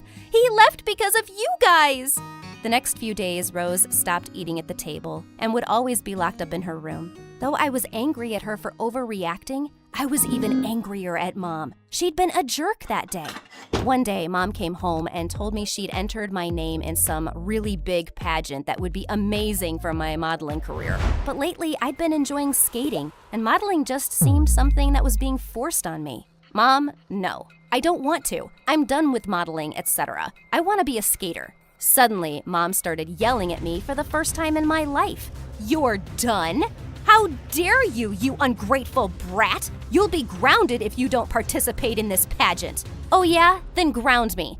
I won't participate, and I won't do any ads or photo shoots from now on, because I want to focus on being a professional skater." And then, just as suddenly, her tone changed completely. "Oh, Vi, my love, you know, I made so many calls, asked a lot of people to get you in this pageant. If you back out now, hun, it will be so embarrassing for me. Can you do this one for me, for your mom?" Though I hated it, I agreed because of all the guilt tripping Mom had started. But this was the last time. At school, I was glad to see Rose and Brad had made up. But one afternoon, as I was headed home, I spotted them parting ways. And a minute later, a car stopped in front of Rose. She first looked around as if to see if she was being watched. And when she was sure, she got into the car. Huh? What was she getting herself into? I was so worried for my sister that I decided to follow her on my skateboard. A while later, the car stopped near a park, and Rose got out with a lady and went inside. I can't prove it now, but soon I will. Don't worry. Perhaps this will help. Rose then got up and hugged the woman, and after a while they both left. What was going on? Back at home, I decided I needed some answers right away, so I barged into her room. "What are you doing? How dare you come here?" "Cut it out, Rose. I saw where you went today. Who was that woman?" She looked shocked for a second, but quickly recovered. She was a fashion designer. Look, see all these designs? I was pitching my work to her. Come, sit. I'll show you everything." I knew she was lying, but decided to play it cool for now. I sat with my sister and looked at all of her designs. They were so good. Rose told me how she'd always wanted to be a model. She was so much like Mom. If only Mom would take the time to see. It was at that moment I decided to give Rose the break she needed. "Are you sure? Do you really think it would work? Will it make you happy to be there?" "It would be a dream." "Then let's get started." Rose and I spent the entire night finishing the dress she was working on, and when it was done, it looked amazing. The next day, it was the beauty pageant, and when we reached the venue, I set my plan into motion. One by one, all the contestants were being called on stage, and when the announcer called my name, I saw Mom rise to her feet and clap. But when Rose appeared instead of me in her beautiful dress, Mom's jaw dropped open in shock. Rose was slaying the catwalk, and she won every round. until she was standing in the final 3. And when the announcer said that Rose was the winner, I burst into tears. But her victory didn't sit well with the other contestants. Why? She isn't even Violet. I know her because we go to the same school. Her name is Rose, and she's Violet's sister. This is so unfair. After the management found out, we were both banned from competing in any beauty pageants for 5 years. And Mom just lost it. She came on stage and started shouting at me. You little brat! I made you who you are and you embarrassed me like this. I made your career and you gave it away to her. Now look at what she did. Mom, why can't you see that it's Rose who wants this, not me? Oh, you skateboarding punk. I've done so much for you, but you've just wasted all my hard work. Right when she gripped my arm, someone slapped her hand. Don't you dare touch my daughter. Wait, what? I'm here, and I have the cops with me, and you're gonna pay for stealing my daughter. Suddenly, the cops came in, but Mom grabbed me tight. Don't listen to her, she's lying. Lying? Well, here's the DNA proof that shows Violet is my daughter. Can someone please tell me what on earth is going on here? Rose then explained that since she always thought she was adopted, she did some research and found out that the day we were born, a baby was stolen from the same hospital. The news article had a picture of the woman whose baby was taken away, so Rose contacted her. But it turns out Rose wasn't the stolen one. I was. Yes, and when I reached out to this horrible woman, she said I didn't have any proof. But Rose got me some of your hair for a DNA test, and now I can prove that you're mine, love. But why would you do that? Because I gave birth to an ugly brat, and I wanted a daughter who could be an amazing model like me one day. You were beautiful even as a baby, but you've turned out to be so stupid. You're a crazy, horrible human being. You just used me and mistreated Rose our entire lives. You don't deserve to be anyone's mom. The cops then took her away, and as I stood there in shock, my real mom hugged both me and Rose. I'm here now, and I'll make sure you both feel safe and loved, always. I hugged Rose really tight and whispered, "Thank you."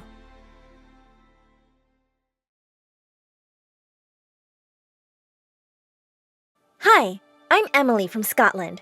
Ever since I was a kid, I've been sure of 2 things. I'm adopted, and my parents are big, fat liars. Also, I think I know who my real mom is. But before I continue, please like and subscribe. My sisters and I are triplets, except Daisy and Rose have red hair, green eyes, and freckles, just like my parents. But I'm blonde and blue-eyed. I look nothing like my family. On our 3rd birthday, when my parents invited all the neighbors, everyone was staring at me like I was some exotic zoo animal. Wow, she looks like an angel. So different from her sisters. She's gorgeous! Kind of makes up for the other 2, eh? Just then, my sisters came charging at me with a ketchup bottle and squirted it all over my head. There, now you look more like us. I also discovered soon that my sisters were super dumb, so we couldn't be related.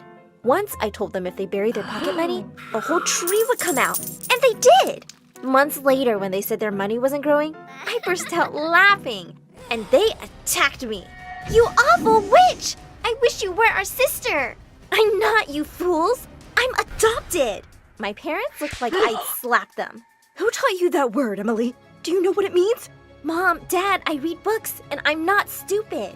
Stop reading rubbish. You're our daughter, and that's the truth. But I wasn't buying it. I was always imagining who my real parents might be, and if they'd come for me someday. Someone rich and famous, I hoped. In the 7th grade, I was reading in the lounge one day when my sisters walked in with suitcases. You were right, Emily. You are adopted, and your real mom's here for you. What are you talking about? Haven't you seen the lady who's moved in next door? She looks exactly like you. So take your things and leave. I just ignored those morons. But suddenly, they grabbed me by my arms and legs and threw me out. I was banging furiously on the door when I heard someone behind me. Oh, hello. I'm your new neighbor. When I turned around, we both gasped. Oh my God! This woman did look like me! She was staring at me like I was a ghost. Suddenly, she turned and ran away. What just happened? I had to find out more about her. I tried spying on her with binoculars, but her curtains were always closed. One day, I baked some cookies and took them to her as a welcome present, but no one opened the door. As I was walking away, I saw her looking at me from a window. Was she avoiding me? One evening at the library, I was so lost in my book that I didn't realize it was so late. I started walking home, but as I went further, everything looked unfamiliar. I was feeling a bit lost and scared. when suddenly a toothless woman jumped out of an alley and grabbed my wrist. What a pretty girl you are! Just like me! Let's go home. Let go of me, you mad cow! That's no way to talk to your mother! Just then, an egg came flying out of nowhere and hit the woman in the eye. She yelled in pain and I turned around to see my neighbor hitting her with more eggs. The crazy woman ran away cursing us. I thanked my neighbor for saving me, and she said she'd take me home. As we were walking back, she suddenly spoke. I'm sorry I ran away that day. I was just a bit startled because you remind me of someone. I'm Gladys. Just then, Gladys saw the book in my hand, and it turned out she was a huge Shakespeare fan too. She invited me in for dinner, and we talked about books for hours. This woman could totally be my mom. The next night, I'd just fallen asleep when I woke up gasping as water hit my face. Wake up, sleeping moron! The neighbor's here to take you away. Wait, what? I ran downstairs and peeked into the study to find Mom screaming at Gladys. Are you crazy? Emily's our daughter. We don't want you to talk to her. Just stay away from her, lady, or else. Now get out of my house. Gladys ran out in tears, and I was stunned. What weren't they telling me? Could Gladys really be my mom? The next morning at breakfast, as Mom and Dad were acting completely normal, I snapped and pushed my cereal bowl off the table. Are you just gonna keep lying to me forever? Why was Gladys here last night? And what are you hiding? I already know I'm adopted. So why can't you just say it? Is she my mom? You are not adopted! You listen to me, Emily. I don't know what that woman's been telling you, but she is crazy. You are not to go near her ever again. Understood? I kicked my chair aside and stormed off. Gladys hadn't even told me anything, but I was surely gonna ask her now. That night, once everyone was asleep, I climbed out my window and landed softly below. The second I turned around, I screamed and fell back in fright. Mom was sitting on a lawn chair, trying to kill me with her cold stare. If you don't stay away from Gladys, I'll tell the police she's dangerous and I'll get a restraining order. If you don't want me to do that, I suggest you climb back up that window right now. I wasn't gonna argue with her. She looked like a psycho. I had no chance to meet Gladys because Mom was watching me like a hawk. But thankfully, summer break ended soon and I could finally leave the house. My sisters and I had joined a new middle school, and as soon as we entered the building, Daisy and Rose suddenly pinned me against the wall. Just stay away from us here, okay? Don't tell anyone that we are related to you. I was about to spit at them when suddenly a bunch of boys surrounded us and pulled the two away. Why are you tomato heads hurting the prettiest girl in the school?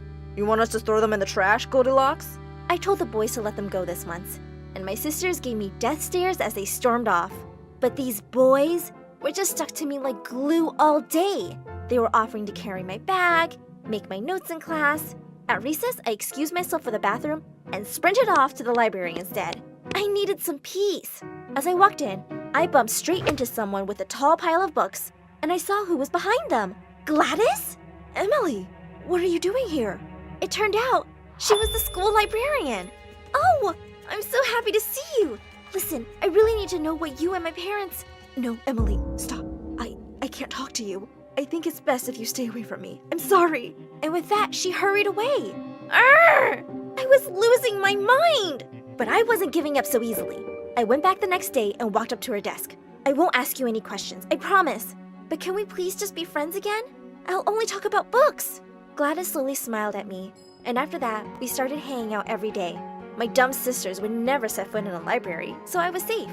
And I would slowly get closer to Gladys and the truth. One day she invited me to play, so I told Mom I'd be working on a science project with my group, and we spent an amazing evening together. Later at dinner, I told her about the shy boy Jonas in my class I wanted to ask out on Valentine's Day, and she smiled. Of course, you have to do with the Shakespeare sonnet. There's nothing more romantic. Thanks, Gladys. Later that night, I practiced the sonnet in my room. Shall I compare thee to a summer's day? Thou art more lovely and more... Just then, Mom walked in and asked me what I was doing, and I told her I was working on asking out a boy. With a freaking sonnet? Who needs Shakespeare when you have Taylor Swift? Just say to him, if you could see that I'm the one who understands you, been here all along, so why can't you see? You belong with me, you belong with me. And she was doing dance moves that made me laugh so hard. Mom was funny. Let's go shopping tomorrow, and I'll buy you a dress to knock this boy's socks off. We did, and we had such a fun time together. I came home with bags of clothes and shoes, and my sisters' faces turned as red as their hair. I had to admit, I was enjoying this two moms thing. And, well, I did ask Jonas out simply by saying, "Wanna go out with me?" And he said yes. That was easy. A few weeks later, I heard a loud tap on my window at night, and Jonas was standing outside. I let him in, and we started making out in the dark. Just then my door flung open, and someone came flying at us, knocking us down to the ground. What are you trying to do now? Kidnap my daughter? Mom, get off of him! It's just my boyfriend! Oh my god, I'm so sorry. I saw someone walking across the garden and I panicked. Come downstairs, boy. I'll give you a cookie. But Jonas screamed like a little girl and ran out the window at lightning speed. I was so mad at Mom for scaring him off. When I told Gladys all about it the next day, she said, "Oh, you and Jonas can always come to my house whenever you want to, hang out."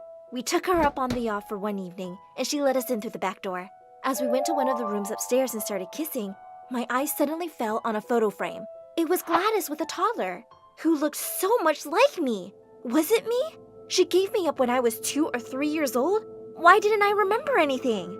Just then, I saw something much worse. The curtains were freaking open, and someone was staring right at us from my house. My stupid sisters!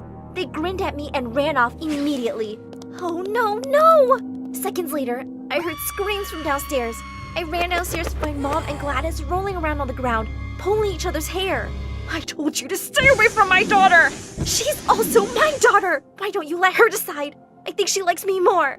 Just stop this, you guys! I need answers, now! All you need to know is that I'm your mother. No, I am! Oh my god! I need DNA tests from you both! And they both refused and started fighting again.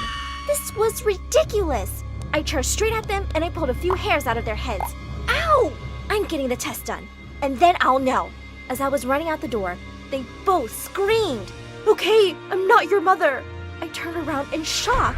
Now suddenly they both weren't my mothers? And finally, they started telling me the truth. My mom said that I was her sister's daughter.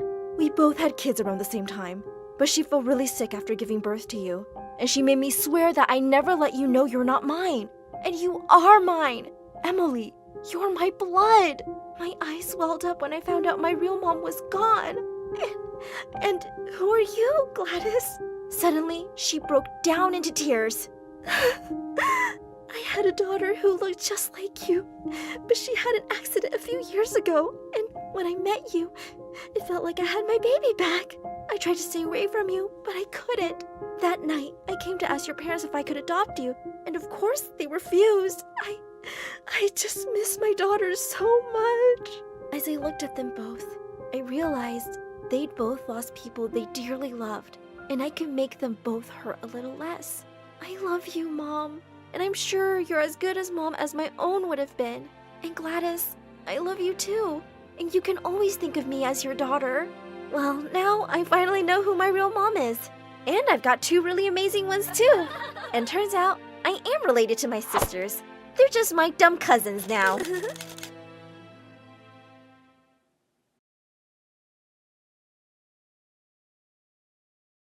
When I was little, my big brother was my protector, and now I'm the one protecting him. I just hope I don't get arrested. Oh yeah, and like and subscribe or you'll miss out on the mystery. I'm Zelda from Washington, D.C. My brother Ryan has always been there for me. When I was clumsy and dropped my ice cream, he got me a new one. When I fell, he picked me up.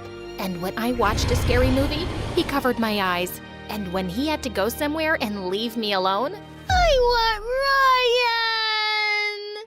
On my birthdays, he always gave me the best presents. One time, he even paid the zoo to let me meet the giraffes and elephants. Mom told me he worked all summer to afford it. Since he was so cool, brave, and awesome, you'd think he'd want to be an astronaut when he grew up, or a lion tamer, or a dinosaur catcher. It's a thing. Look it up. But no, because our mom had to support us both by herself ever since he was little, his dream was to buy her a house one day and be rich enough that she wouldn't have to work anymore. That and take me on a grand adventure, which was my dream. Yeah, my brother's better than yours. Deal with it. Ryan got a super cool Mustang. He would always pick me up after school, and of course, All the girls swooned, and every single one of the boys was jealous of him. I was the most popular girl in school without even trying. What kind of music does he like? Does he have a girlfriend? How can he afford such a cool car? Is he rich? Take it easy, girls. I'll tell you everything you want to know. My brother works for NASA. He's an engineer. He's saving up to buy my mom a house. No girlfriend. If he had one, I would be the first to know. And as for music, he and I listen to the same kind. Synth. The girls are always asking questions about you. They're all in love. What do you tell them? Just the usual. It's not like you're a mystery or anything. They don't need to know my business. Next time anyone asks, tell them you don't know. What? Why? Look, NASA is secretive. I can't tell everyone about what I do there. The government doesn't want anyone to know. I wish I could tell you more, but I can't. Actually, we really can't talk about it at all. I've already told you too much. Just be cool about it, okay? What? No. I want to know everything. Tell me immediately. Maybe someday I'll be able to explain, but for now, keep everything I said between us. Ryan, that's not fair. Life's not fair. Here we are. Go on. I have to go back to work. I'll see you on your birthday. My birthday's next week. I have school tomorrow. You have to pick me up. Oh, right. Ryan, I'm worried. You're acting weird. Don't worry, little Z. I can handle myself. He dropped me off and drove away like he always did. Except this time, something felt different. Government jobs are very hush-hush. I'm sure he's perfectly safe. Please, respect his wishes and just leave him alone, okay, honey? He forgot my birthday. He never forgets my birthday. He's been a little distracted lately, just a little stressed. But he's okay, I promise. But I knew Ryan more than anyone, and he seemed worried. The next day, I waited outside our house for him to pick me up like he always did, but this time, he didn't show up. OMG, what happened? You're soaked. Didn't your brother pick you up? No, and he didn't call either. Something's wrong. I texted him all day, but there was no response. After school, with all the girls waiting to see him like they always did, I stood at the curb, looking right, left, waiting, calling, and yeah, you guessed it, he didn't show up. My brother, who had been there for me since the day I was born, was now missing. Mom, I can't find Ryan anywhere. He won't answer his phone, and he didn't pick me up today. Oh, honey, I'm sorry, I forgot to tell you.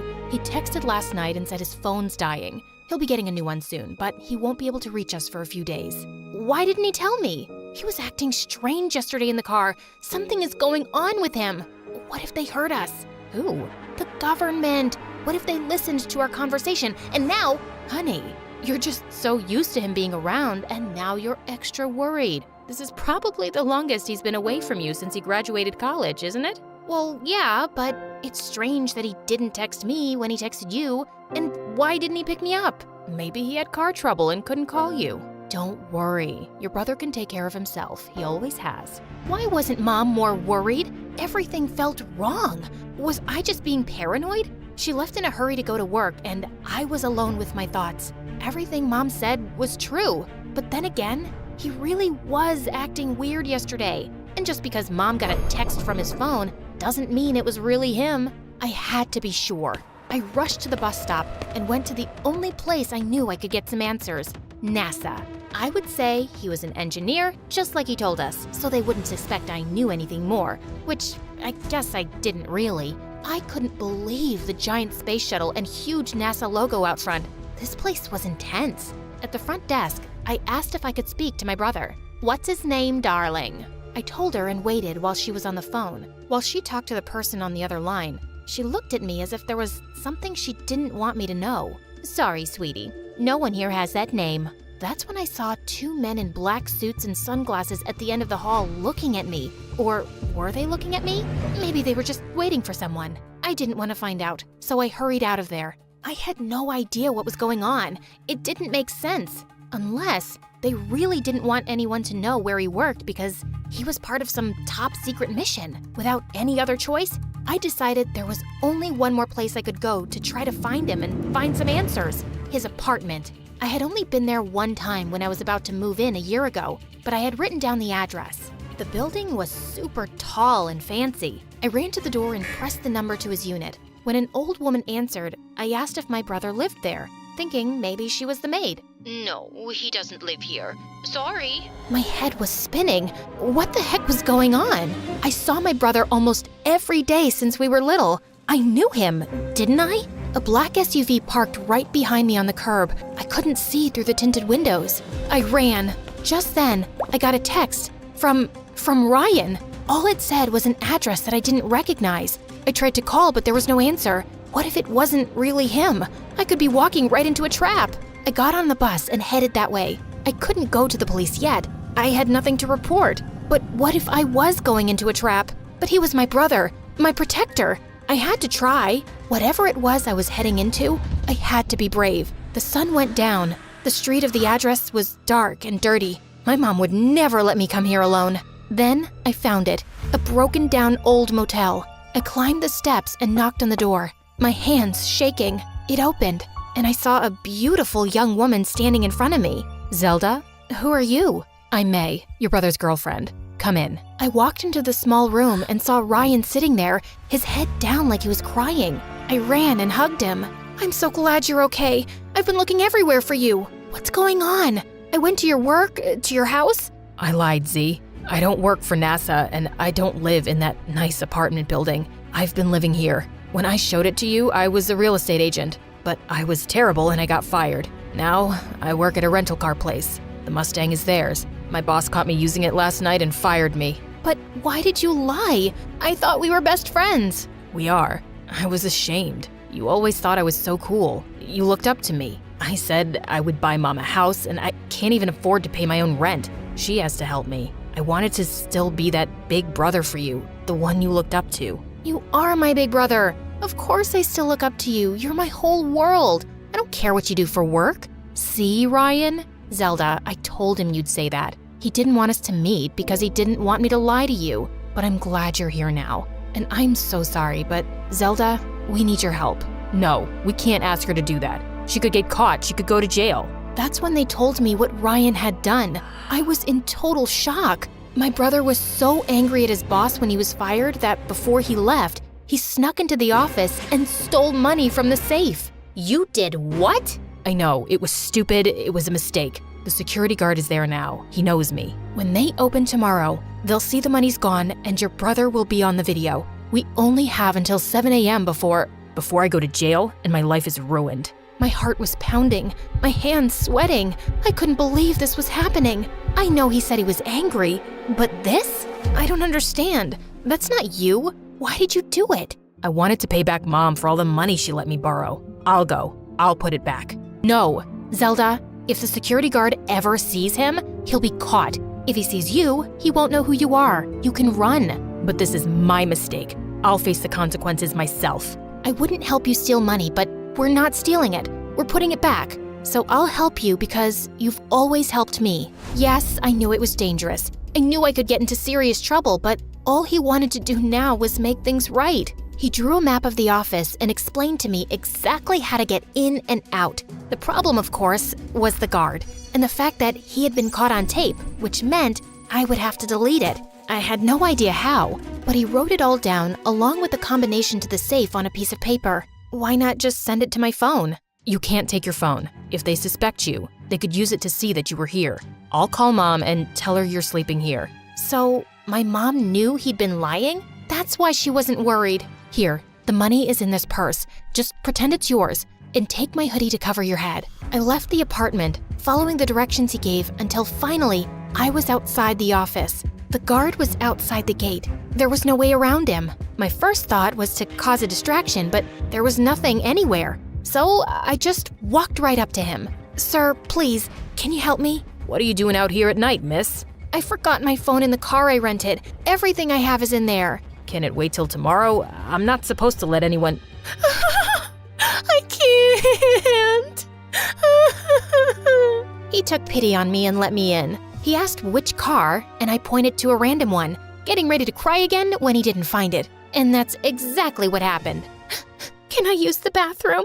In the stall, I checked the paper Ryan gave me. I had to climb into the vent to get to the office. I knew the guard would get suspicious, but there was nothing else I could do. I just had to hope he was too uncomfortable to go into the women's room. Before I put the money back, I wanted to make sure the video of my brother was deleted, so I went to the computer. There was a password, but Ryan had written it down on the… Where was it? I checked all my pockets and even the purse. It was gone. The door flew open, and the security guard aimed his flashlight at me. Come with me, young miss. I failed. There was nothing I could do now. He led me out, and at the gate, I saw the black SUV, and from inside, a man in a dark suit and sunglasses was waiting for me. What was happening? When I got close, the man smiled and took his sunglasses off. It was Ryan? Happy birthday, little Z. How'd you like your adventure? But my birthday is next week. I know. Then it wouldn't be a surprise, would it? I'm pretty sure this would still be a surprise. Ryan told me he did work at NASA, and he owned the car rental place because 6 months ago, he invented something for the government, and now he was a billionaire. What about May? She's my friend from work. If I was dating someone, you'd be the first to know. Why? Do you think she likes me? But your apartment. I moved out 2 months ago because I bought a house. Wow, you got your own house? No, that one's yours and Mom's. Mine is that one. Mom came out from inside, smiling and waving. Thanks for trying to save me, little sis. My protector. I was happy. He really was the best brother ever. Except for one thing. You made me walk to school in the rain.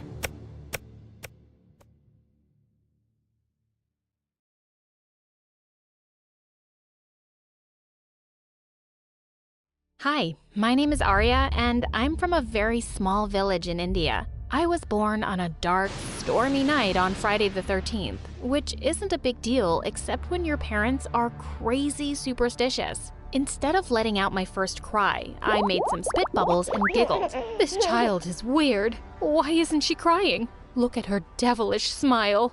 Once when I was 2, I was playing with my grandmother, and it was the first time I called out her name, Dadi. But it wasn't a celebration because the same day, she passed away. A few months later, when I learned to say my grandpa's name, Dada, he passed away too. Oh my God, this is the beginning to an end. If she says another word, she might kill us all. And the very same day, my uncles and aunts left the village with their entire families, and my parents just got weirder and crazier. I loved the color black, but they thought it was demonic, so they'd paint all my favorite black things pink. One time when I was 5, I rescued a cute black cat from the streets and brought her home. I named her Kali, but my parents went ballistic. Black cats are evil. They'll bring death upon us. But he's my little meow meow. The only thing that could kill us is his cuteness. They didn't listen to a word I said and threw Callie out of the house that night, and I was furious. I started screaming at the top of my lungs, and just then, there was a loud clap of thunder, followed by a loud bang. My parents looked out the window in horror to see an ancient sacred tree struck down by lightning. Mom turned as pale as paper, and Dad started praying to all 33 million gods. We're sorry. Please, forgive us. We've been really, really bad. Yes, we're going to bring your precious little Callie back right now. They immediately dashed out of the house and came back with Callie at 3 in the morning. The very next day, they woke me up at 5 in the morning and took me to see my aunt, who lived in a far-off village. When we got there, a woman dressed in black clothes came out. That's your aunt. Go hug her. She's just like you. I got off reluctantly, but before I'd even reached my aunt, Mom and Dad were gone.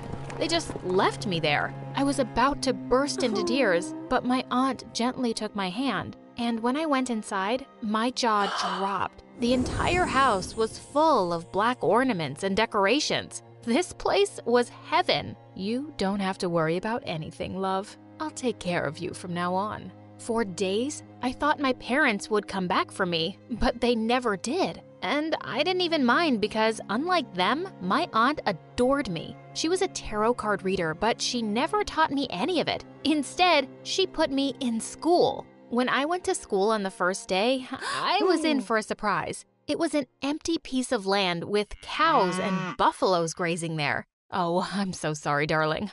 I thought they had a building around here somewhere. Don't worry, I'll teach you at home. Well, she did teach me a couple of things, but none of them were useful. Once when I was 13, I was playing in a field with the neighborhood kids when suddenly one of them got bit by a snake, everyone started screaming and running around in panic. Just then, a man came and decided to take him to the temple instead of the hospital. What, are you crazy? He needs to go to a doctor right now. Are you out of your mind? God will heal him. This was nuts, but I wasn't gonna back off that easily. I bit him hard on his hand and he started screaming.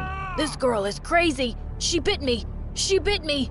I need to go to a doctor. No, you don't. God will heal you. Let's take you to the temple. He immediately backed off and someone called the doctor and the boy's life was saved. But strange rumors about me spread through the entire village. And this stupid girl, Maya, she was the biggest gossip of them all. She's evil. She can talk to snakes. She's possessed. She tried to eat a man alive in front of my eyes. Oh yeah? Then you better stay away unless you want to get hurt. Well, it was fun scaring these silly kids away, but Maya wasn't one to be scared easily. She had this habit of picking on other people for no good reason. One time, when I was swimming in the lake by the jungle, she came along with her minions and grabbed all my clothes. Let's see you transform into a snake now, Anaconda. Hey, are you crazy? Give me my clothes back. But they just ran away with them. OMG, what was I gonna do now? Make a gown out of leaves? Well, it wasn't such a bad idea, but I was furious at Maya. I had to take my revenge. One day, I saw her making out with a guy behind a barn, and I just knew what I had to do. I picked a huge chunk of cow dung lying on the ground, made a ball out of it, and threw it at her. Ew, gross, who did that? Come out this instant. The guy who was with her ran away with the speed of a bullet, but Maya looked raging mad. As I was tiptoeing away, I accidentally stepped on a thorn and screamed out loud. You witch! I knew it was you, you evil witch! You're so gone today! And do you think I'll spare you? Then she picked a chunk of cow dung and we broke out into a massive fight. But just as I was about to throw a huge chunk right in her face, she screamed, No, not my face! I can't afford to get pimples! It's my wedding in 2 weeks! What? Wedding?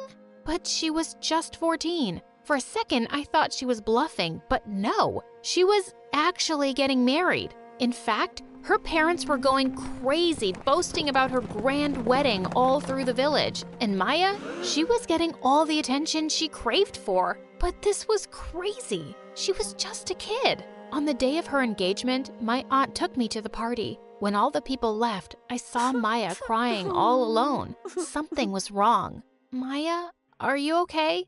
Get off me, witch! I don't want your sympathy. It's bad enough I'm getting married without my will. Just go away.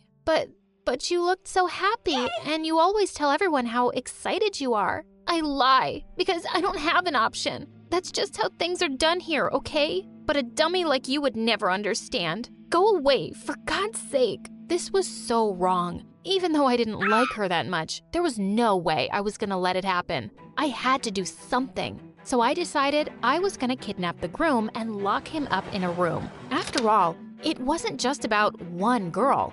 It was about all the young kids in the village and their future. On the night of the wedding ceremony, I snuck into the venue. But just then, I tripped over something and crashed into the pole, holding the weight of the entire tent. The tent came crashing down, and within seconds, everything caught fire. People started running around like crazy. And just then, Maya came out screaming. I thought she'd thank me for saving her life, but she attacked me instead. You ruined my wedding, you witch. I had been preparing it for weeks. What? Something was really wrong with my ears. Her thank you sounded more like, I'm gonna kill you, witch. Suddenly, a man came rushing in and said, The crops, they're burning. The fire has spread to the fields. We're all ruined. OMG, what was it now? All of this because of a stupid tripping incident? But instead of running to the crop fields, everyone looked at me in shock, and I knew that look too well. I was so doomed. I ran home to save my butt and locked all the doors and windows. Just then my aunt came running. What's wrong? What happened? Who's knocking like a mad dog on the door? No, don't open that. There were angry villagers chanting outside that they wanted to throw me out of the village this instant. She's the devil. She put our crops on fire. We can't let her live with us anymore. What? It was all a freaking mistake. Why were they acting this crazy? For the first time, I felt so bad and almost burst into tears. My aunt hugged me tight and said, "Don't worry, my child. I got this." She went out and told the villagers that I had already fled from the village, but the villagers wouldn't believe her. They stayed outside my house day and night until they were sure that I'd actually left. My aunt kept me hidden inside the house for months until one day I heard that there was a serious illness spreading all through the nearby villages. "Auntie, I'm so scared. What's gonna happen?" "I have no idea, Arya, but no matter what, promise me you won't step outside of the house." Well, I did as she asked, but then one day, she also fell seriously ill, and I had no choice but to leave the house to get her medicine. But as soon as the villagers saw me, their faces turned pale white. They were running away from me and screaming at the top of their lungs. "She's back! She's back! The devil is back!" She's brought a new plague with her to kill us all this time. What? Why were they all so freaking dumb? But I didn't care. I had something more important to do. I rushed to the hospital, but as soon as I got there, even the doctors looked at me in shock. What? Did they also think I was a freak? A doctor called me and asked why I had no red dots on my body like everyone else. Well, I bathe daily. I guess that's why. He looked at me confused, but then they conducted a whole lot of tests on me. I was all freaked out. Why were they doing all this? I wasn't some freaking alien. Moments later, the nurse came out and screamed, "You are right, sir. She's the one." The one? What the one? It turned out they found the antibodies to the disease in my blood. Apparently, my blood was now the cure to the deadly disease that was spreading, and I could save everyone's life. When everyone recovered, the doctors told all the villagers that it was me who saved lives. Everyone looked shocked at first, but then they started screaming, "Goddess, goddess, she's a goddess. She saved our lives." People started coming to me with gifts and presents. It was all so crazy. For God's sake, what was wrong with these people? No, stop it, please. I'm no goddess, and neither am I the devil. I'm just a normal human being like you people. It was just a stroke of luck that my blood had the cure. For the first time, I felt the people were actually listening to me. If you really want to give me something, then please stop with these stupid superstitions and abolish all the age-old rules that are ruining our kids' lives and their futures. We don't need that. We need schools and facilities and better hospitals so that more lives can be saved. After that, there was a long silence, and I was all ready to sneak my butt out of that place in case they got mad at me again. But thankfully, they understood. After that, I left the village to go to school and study more about science and medicine, and I was appointed the new chief of the village.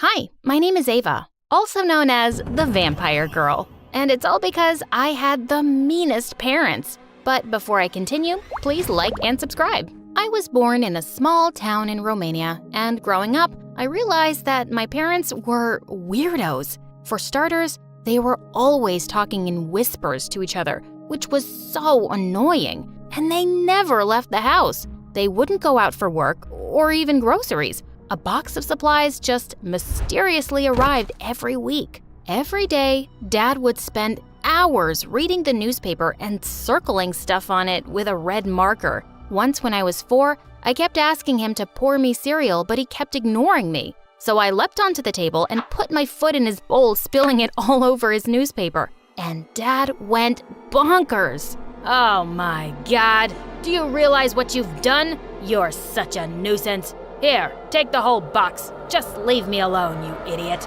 Gosh, I wished I could just leave them forever. They didn't even love me. We never had any visitors. But when I was 5, Grandma came to see us once, and she brought me an adorable cat. I was so happy. But of course, my parents were not. A pet? We already have Ava. It's hard enough to take care of her. No, just take it back, please. No freaking way! I ran up to my room with the cat and slammed the door shut. But when I woke up in the morning, it wasn't anywhere in my room. I looked all over the house. Nothing. I just knew my parents had gotten rid of it.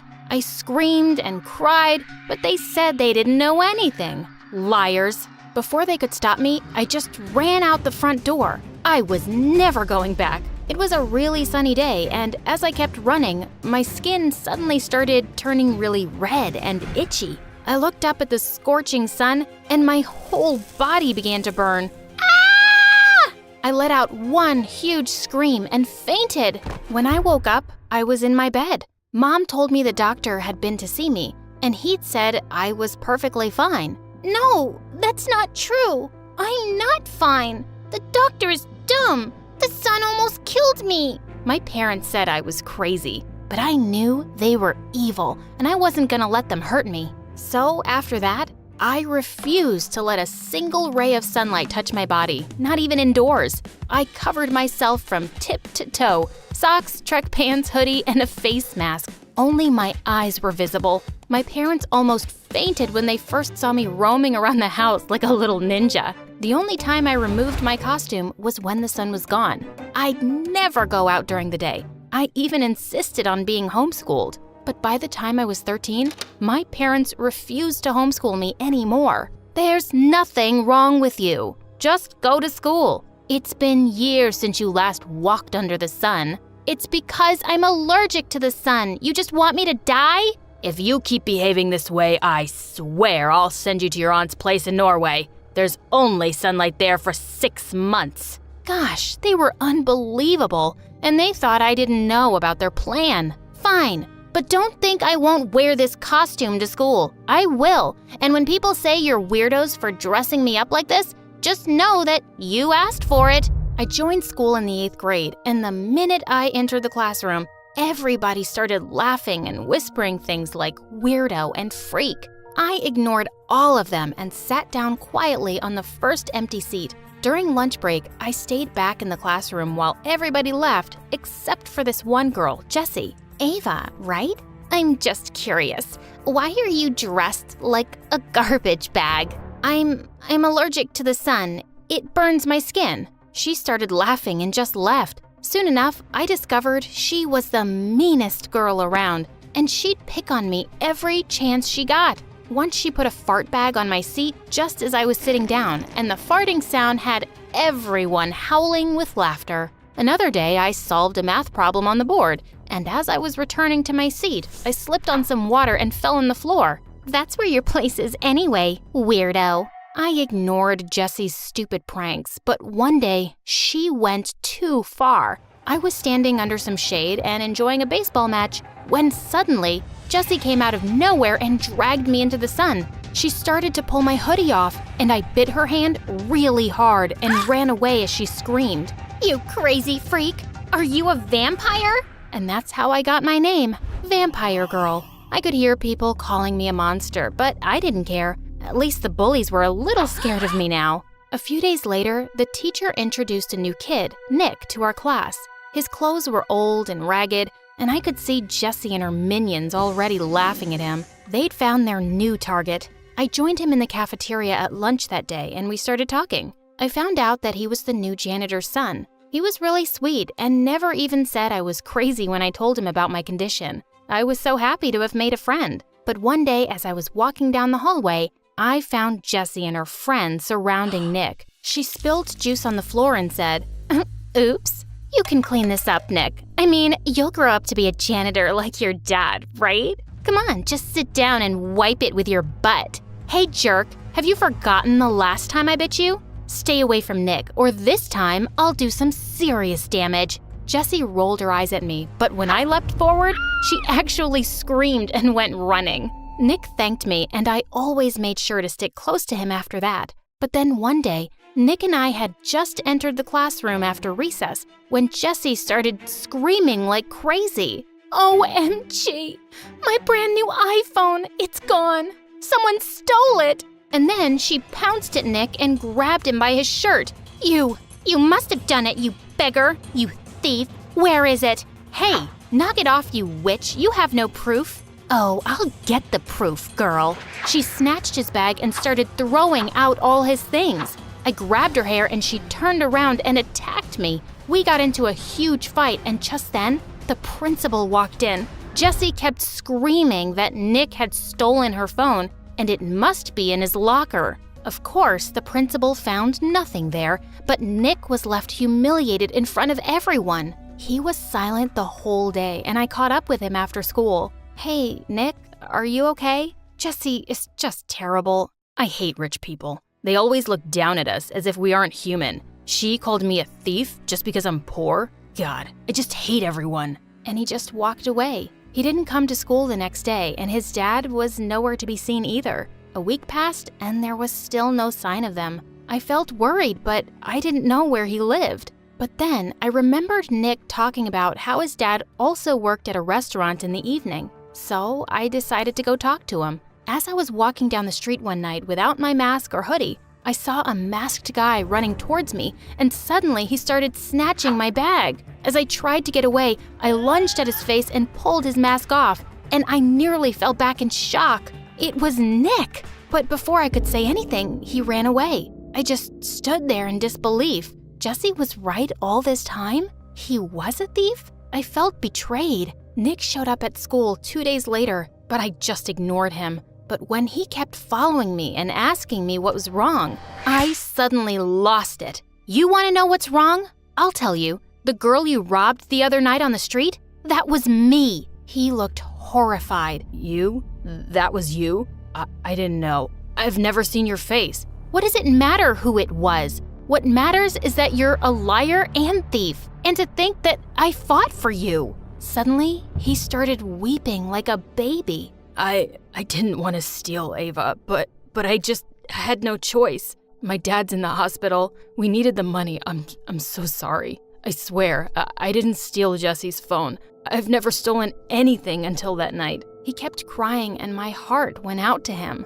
I'm sorry about your dad, but stealing isn't the answer, Nick. You should have told me. I could have helped. Let me help you now, but promise me you'll never steal anything ever again. He promised, and I went to talk to the school principal. Together, we planned a fundraiser for Nick's dad, and within a day, we were able to raise all the money Nick needed for his dad's treatments and more. And the biggest donors were Jessie's parents. They kept praising me at the fundraiser for arranging the event, and this made Jessie even angrier. Don't let it get to your head, Ava. You're still a freak, and you could never be me. As if I want to be. What's so special about you anyway? Other than being super dumb. Excuse you? I've been prom queen for the last 2 years. You could never. Oh, is that so? We'll see this year. Seriously? It's the prom, not some freak show. You'll never win against me, loser. Nick whispered into my ear.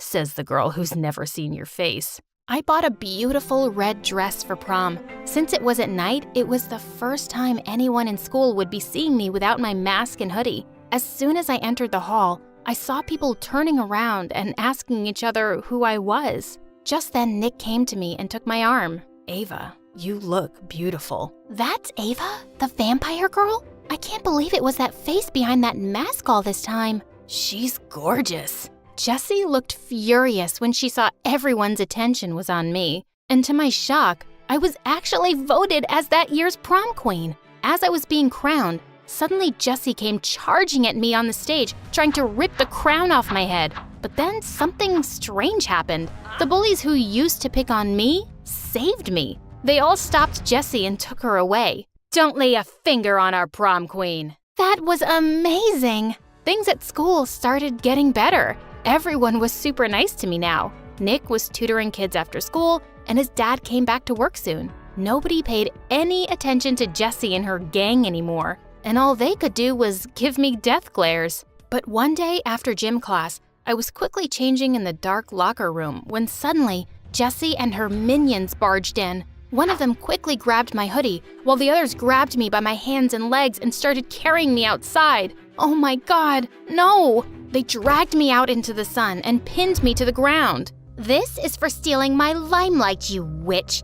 Now, let's see what happens to you in the sun. I hope you melt and disappear. Suddenly, someone pushed the girls away. It was a teacher, and Nick. While the teacher dragged the bullies off to the principal, Nick quickly took me inside as I cried like crazy. Hey, you're okay now.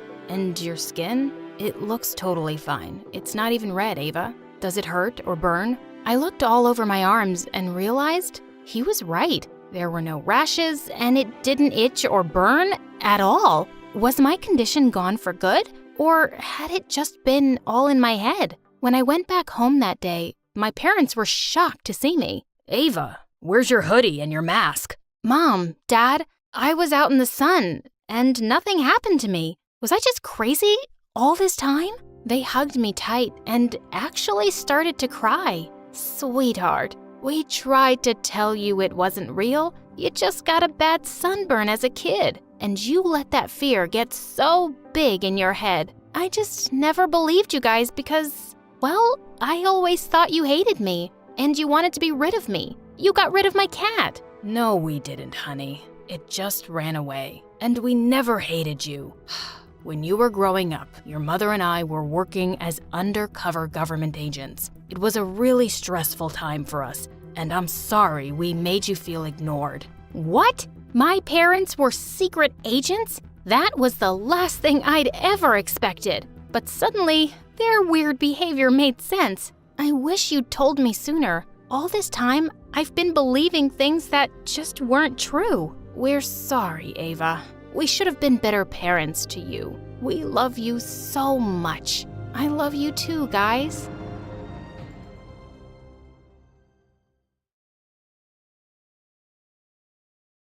Hi, I'm Nancy, and this is the crazy story of my life events that turned me upside down from being a poor maid to becoming the Prince Charming's girl. I was just a baby when my parents died in a car accident. My aunt took me in, and even though she was a poor single maid with not much to get by, she loved me like I was her own.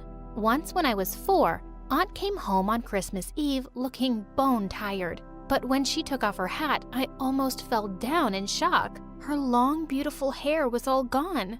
She looked like a boy. Don't look so worried. It'll grow back. I sold my hair because I didn't want another Christmas to go by without you having a present. She took out a beautiful necklace with my name on it and put it around my neck. I couldn't believe she'd done this for me. Aunt would always leave me with the neighbors when she went to work. But once when I was 6, they had to go out of town and she had to take me with her. My jaw dropped when I saw her workplace. Our whole house could fit inside the hall of this mansion. Now I see why you're so tired all the time, Auntie. You need a car to get around here. The lady of the mansion overheard me and laughed. Oh, aren't you a little cutie pie? Why don't you come meet my son, Jeff? Just then, a boy my age walked up to me and gave me the warmest smile. Hey, wanna go play in my room? Yes!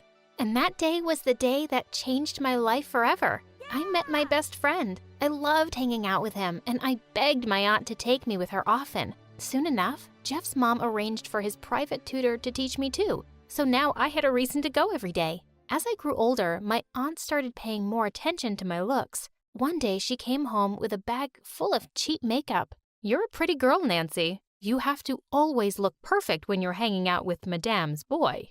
But, Auntie, we're friends, and he knows what I look like. Why would he care about my face? But she wouldn't hear a word, and after that, I always had to go to the mansion with a fully done-up face. Over the years, I realized that I had totally fallen in love with Jeff. But I knew I was just the maid's niece, and he'd never feel the same way about me. Once when I was 14, I fell really sick and couldn't go to the mansion for a week. But when I was alone at home one day, someone rang the doorbell, and I was shocked to see that it was Jeff. Nancy, I was really worried about you. And with that, he suddenly hugged me. I totally panicked.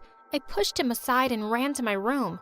Gosh, I looked so pale and terrible. I quickly applied makeup to my face and hurried downstairs. Why are you wearing makeup? Because I'm not pretty enough without it. Nancy, please go and wash your face. Can you do that for me? Okay, but will you promise to be nice? I promise. When I came back with my washed face, Jeff put his hand on my chin and held my face up. Nancy, you're so beautiful. As he pulled me closer, I saw his eyes were tearing up. We kissed and there were fireworks exploding in my head. He told me to take care of myself and left. I was excited and nervous about seeing him the next day. But when we got to the mansion, I saw his mom was busy supervising some men as they were taking out furniture from the house. She called me and handed me an envelope. This is your aunt's salary. A little something for you too. I'll miss watching you grow up, Nancy. What's happening, ma'am? Where's Jeff? He left last night because he transferred to a high school in Paris, and I'm going there too. Maybe we'll see each other again someday. She pulled me into a warm hug and then walked away. I was so scared, thinking I'd never get to talk to Jeff again. But he emailed me a week later, and we wrote to each other every single day. His life in Paris seemed amazing. But soon, the emails got less and less frequent, till they just stopped altogether. He seemed to be really busy with his new life, and I figured it was time for me to move on with my own.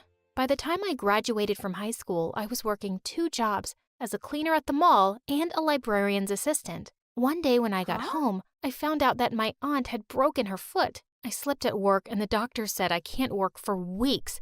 I can't afford to lose that job, Nancy. You won't, okay? I'll go instead. The next day, when I was cleaning one of the guest rooms, I came across a portrait of Jeff. As I touched it gently, a high-pitched voice suddenly made me jump out of my skin. Are you drooling over that dork? Well, you're just the maid, so I guess you don't have any standards. That's my stepbrother, and I have yet to meet a bigger loser than him. Jeff had a stepsister? No, I was just cleaning. I was still talking? Don't interrupt me. I'm Linda. That's Miss Linda for you. And now my mom and I live here, so I don't know why his ugly portrait is still around. You can throw it in the trash on your way out. I didn't have the heart to throw it away, so I snuck it into the dusty old attic and prayed she'd never go there. One evening, just as I was heading out of the mansion for work, Linda popped out of nowhere. Ninny, come with me. It's an emergency. I followed her to her room to see piles of dresses on the bed. I'm hosting a party tonight, and I have to look amazing. You have to take pictures of me in every outfit so I can let my followers on Instagram decide. Miss Linda, I'm sorry, but I have plans with a friend and... Friend? Where does a maid even make friends? Is there a maid school you went to? No, just a regular high school. Listen, I don't have time for this. Cancel your stupid plans because you're supposed to help with the party. Didn't Mom tell you? Now, chop chop, start my photo session. As if all this wasn't bad enough, I accidentally dropped a glass of juice on one of her friends, and she went ballistic. OMG, this is literally the easiest job on the planet. First, your dumb aunt slips and breaks her foot, and now you're being such an idiot. Does stupidity run in the family? I turned around, grabbed my stuff, and ran out the front door. I was never coming back here. Just as I stepped out, I bumped into someone. Jeff? His adorable smile lit up his face, and he pulled me close. But suddenly I pushed him away. No, you just cut me out of your life. And now you decide to walk back into mine and expect me to welcome you? I know you're mad, and I'll understand if you don't want to forgive me. But Nancy, I've missed you so much. So, why didn't you stay in touch? I tried, but I had Dad watching me like a hawk. He did his best to make sure I wouldn't contact you because he felt you were distracting me. I'm so sorry. I looked at his face and I knew he was being honest. Can you please just hug me now? We hugged. He whisked me away to a beautiful viewing point on a cliff, with the whole city glittering beneath us and the stars above us. He gently drew me close and kissed me, and in that moment, it felt like everything was just right. The next day, I really didn't want to go back to work, but I did for Aunt's sake. When I got there, Linda was already screaming at some maids. The minute she spotted me, she went off on me. Here comes another idiot. Did you think elves and fairies were going to come at night and clean this mess? It's still waiting for you. Get to it. Now! Before I could speak, I heard Jeff behind me. Knock it off, Linda. You can't talk to Nancy like that. Oh, I see. You're in love with this maid. Well, history really does repeat itself. Our dad also married way below his league when he chose your mom. Now it's your turn. Don't you dare say anything about my mom or Nancy, and you can't treat her this way. Oh yeah? Watch me.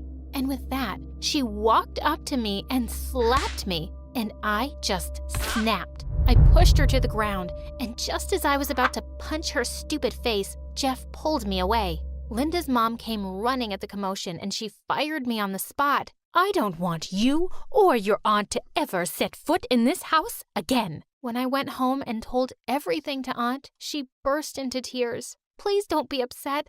I promise I'll find another job." But just then, Jeff spoke up. You don't have to. Please, let me help you. I love Nancy, and you worked for us for so many years. It's the least I can do.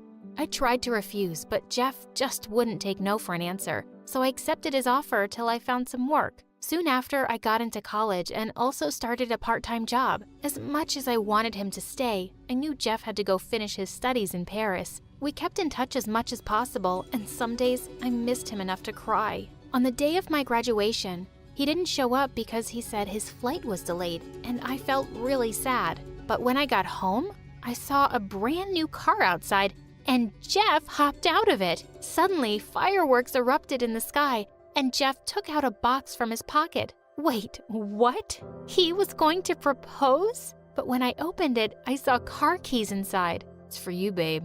And here, this too.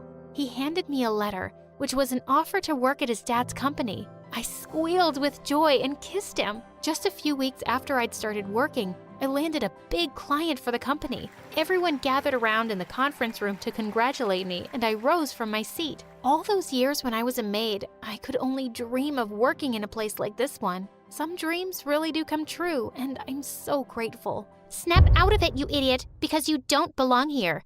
Unless you're carrying a mop and cleaning the floors. We all turned around to see Linda, who looked mental. But just then, Jeff raised a toast to me, and so did everyone else, completely ignoring her. After working for a few months, I started noticing errors in the accounts, and I discovered that Linda had been embezzling a huge sum of money from the company. When I went to Jeff with all the proof, both Linda and her mom were immediately kicked off the board of directors. Jeff and his dad thanked me profusely, and soon after, he moved me and my aunt to his mansion. A year later, I was feeling really nauseous for a few days, and it turned out that I was pregnant. Jeff's family was overjoyed, and 9 months later, we welcomed our daughter, Natasha. Unlike other kids, she couldn't complain about not being invited to our wedding. Natasha was the flower girl at the ceremony, and Jeff and I had the most beautiful wedding day ever. Hi, I'm Alina from Hawaii. Please like and subscribe. Mom, right on the ocean shore, but Dad left before I was born. According to Mom, that's because she was under a love spell that ran in our family. She could only fall in love with people who didn't love her back. And apparently, I was under the same spell too. Mom told me the only way I could avoid the curse was by staying away from all boys. So whenever we left the house, I'd march around with a toy water gun and sprayed it at any guy that came my way. Girls rule, boys you're dumb. Any boy who comes close is gonna get sprayed. I also went to an all-girls school and even wore a custom I Hate Boys t-shirt. Then one day, everything changed. I was swimming in the ocean when the cutest guy ever glided over to me and stared into my eyes. Oh, crud. I swam away as fast as I could and tumbled on the shore, my face full of sand. Stay strong, Alina. Mom prepared you for this. Has anyone told you you swim like a fish with cramps? I did not. Also, any guy that tries to talk to me gets a face full of sand. How about you help me eat some pineapple cake instead?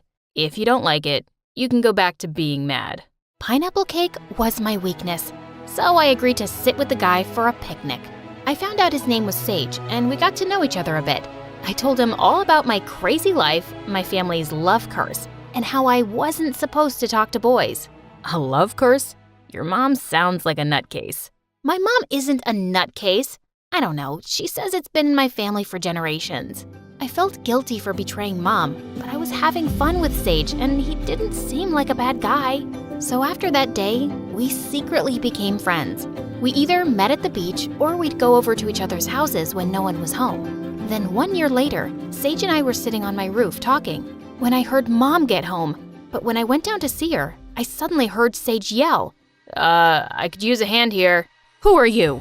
Sage, you idiot! So you know this boy? Before I could answer, Sage fell from our roof and landed in our hammock. Oof, lucky fall. Yeah, Alina and I are friends, but we never told you about it because of your wacko family curse. No offense, ma'am. Please stop talking.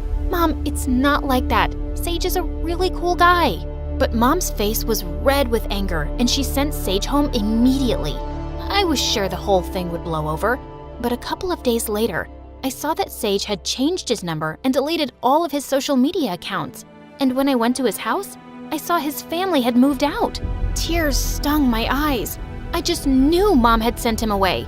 And when I confronted her, she got mad. I did no such thing. But you shouldn't even be thinking about that boy. You disobeyed me and betrayed my trust. You sent my best friend away because you're a lunatic who believes in some family legend. Sage was right. You are nuts, and I'm not following your rules anymore. And I stuck to my word. I forced Mom to send me to a co-ed school, and our relationship went downhill from there. I did everything I could to go against Mom's rules. I dated every boy I could get and made sure to rub it in Mom's face. Oh, Tommy, your lips are so soft. Grab a net and catch me. I must be dreaming. I knew I was making her crazy, but I just couldn't forgive her for sending Sage away. One night, I was at a high school party with my newest boyfriend, Connor, and we were dancing the night away. Then suddenly, a girl pointed to the door. Oh my God, it's the new guy from school. Who invited him? He's a criminal. At that second, I saw someone smoking a frickin' cigarette, and my heart dropped when I realized it was Sage. I hadn't seen him in over a year. What had happened to him? Oh, whoa, babe. Are you okay? Do you know that guy? Sage walked over to me and, to my horror, handed me his cigarette. Good to see you again, stranger. If you could throw this away for me, I'd really appreciate it. Ew, I don't want that. Sage, what is going on? This isn't who you are. You don't know who I am anymore, Alina. Good luck dating this weirdo, bro. Did you know she's under some love spell? Sage walked away and I was totally speechless. What a jerk. Later that night, I got more scoop on him from some kids. Sage went to juvie once because he smashed a lady's car with a bat. And one time, Sage stole a little girl's kitten and ran away with it. There had to be some kind of mistake. That entire week, Sage ignored me at school, even though he stared at me 24/7, especially when I was with my boyfriend. One time, Connor bought me a hazelnut latte, and I was about to kiss him on the cheek to thank him. But then stupid Sage walked by, and I was so distracted, I ended up spilling coffee all over myself. Good God, he was freaking everywhere, like a really handsome mafia guy from a horror movie. One afternoon, I was studying in the library when I saw Sage reading a book there, and suddenly he smiled at me mischievously. So, you really are dating boys now. I'm sorry I said that mean stuff about you the other day. I was feeling protective of you and wanted to scare Connor away. Oh, are you also sorry for ghosting me for a year? Look, my life is more complicated now than it used to be, but things at school are normal. So maybe we can try to be friends again? What do you say? Sage squeezed my hand and I felt butterflies. Then suddenly, a hand pulled us apart and it was Connor's. He insisted on sitting with us since he didn't trust me sitting with a so-called criminal. But Sage just left soon after Connor came, which made my heart sink. Later, Connor ended up walking me out and pulled me close under some lovely trees. I know you and that Sage guy used to be close, but it's obvious he's changed. The good thing is, I have you all to myself now. No guy will come in between us. Connor kissed me, and that's when I realized I didn't feel any sparks or anything between us then. What was wrong with me? I am so confused right now. You're perfect. I'm awkward, and I don't think I can date you. Something's stopping me, but I have no idea what it is yet. Pull it together, Alina. I gotta go. I ran off feeling really guilty about dumping Connor. He was as sweet and perfect as a guy could be. He was furious with me that whole week and started telling everyone what a witch I was. I guess I really hurt him. One afternoon, I walked to the bleachers for some peace and quiet when I saw Sage sitting there alone. Oh, great. You're here. Don't worry. I'm leaving. Alina, can you keep a secret? There's something I've been wanting to tell you since I came here. Sage, you can tell me anything. Okay then. I'm not a criminal. All those stories about me are lies. The real criminal is my dad. He got me involved one time in a robbery, and I got caught. That's why I had to leave town, change my number, and delete my accounts and stuff. I'm so sorry I didn't tell you. The whole town is now filled with lies about me. So, you stealing the kitten was a lie? Of course. I helped a kitten down from a frickin' tree. But it was hard having everyone hate me. I got depressed and started doing dumb things like smoke. Don't worry, I'm gonna quit. It felt so good to have my friend back, except for some reason, he didn't feel like just a friend anymore. Without thinking, I pulled Sage close and kissed him. Oh man, I think I like you. And I know I like you. And from that day on, Sage and I were an item. He was still the dork I knew from before, but he was all grown up. And God, I was falling harder for him by the day. But there was one person who was really upset about it. Mom. And one night when I was in 12th grade, she totally lost it. Do you not remember how Sage shut you out for a year and broke your heart? You're going down a dark, dark path. And you're still seriously crazy. I've been dating for a while now and nothing bad has happened because I know how to take care of myself. I don't blame stuff on magic spell nonsense. This is different. You love Sage, and I can't have you getting hurt. So if you decide to stay with this person after high school, I'm out of the picture. I won't come to your wedding. I won't support it. It's just too much for me. I couldn't believe what I was hearing. Mom and I had never had a good relationship, but now I just had it with her. So after I graduated, I moved in with Sage and we were happy together, even though I still wasn't speaking to Mom. Then one day, I was at the mall when I saw a gorgeous aquamarine engagement ring. I felt butterflies and pictured Sage proposing to me with it. I snapped a picture of it and sent it to him. I sure hoped he could take a hint. But when I arrived home, Sage was sitting on the couch with all the lights off. Hey babe, what's going on? My dad got arrested again. For 2 months. I'm so sorry to hear that, Sage. But I have something that may cheer you up. It's about a text I sent you. About an engagement ring. Ahem, ahem. Alina, we can't get engaged. What if I end up just like my dad? I can't do this to you. I love you too much. I'm gonna stay at my cousin's place for a while to think things over. I'm sorry. Before I could blink an eye, Sage left, and I was shaking with shock. Did he just break up with me? That's when I burst into tears and drove over to Mom's house. For the first time in years, she held me and tried to calm me down.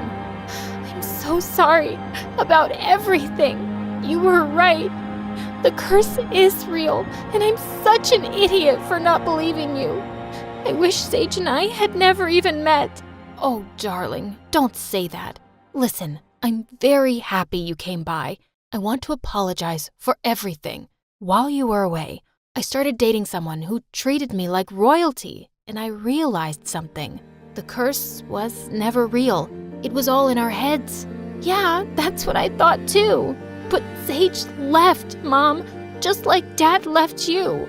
That's just how love is, honey. It's hard, but it can also be the most wonderful thing in the world. I stayed with Mom for a few months after that to think things through. Sage flooded my phone with apology texts and calls, but I needed space from him. Then one day, I went to the doctor and she told me some news.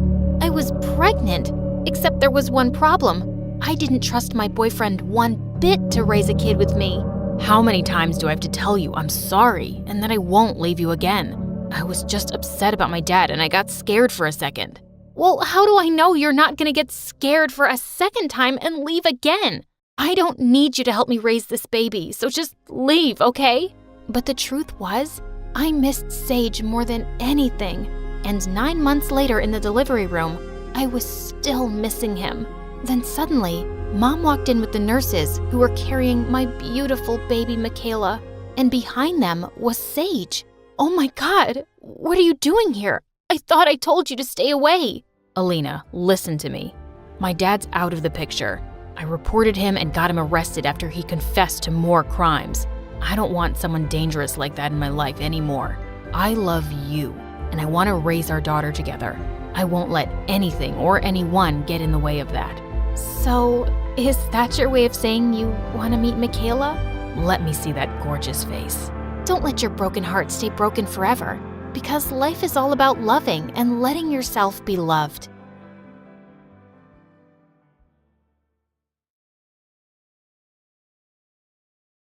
Hi, my name is Amira, and I live in Pakistan with my big joint family. Please like and subscribe. My grandmother was the richest woman in the entire city and owned more than half of it. And both my mom and my aunt always stayed close to Grandma, serving her and praising her, thinking she'd give them all her money. But soon after me and my cousin Hina were born, Grandma announced she was going to give all her assets to the most deserving granddaughter. Crazy, right? My family went completely nuts at the news, and this started a never-ending competition between my mom and my aunt. Come on, sweetie, you can read this. 1, 2, 3, 4.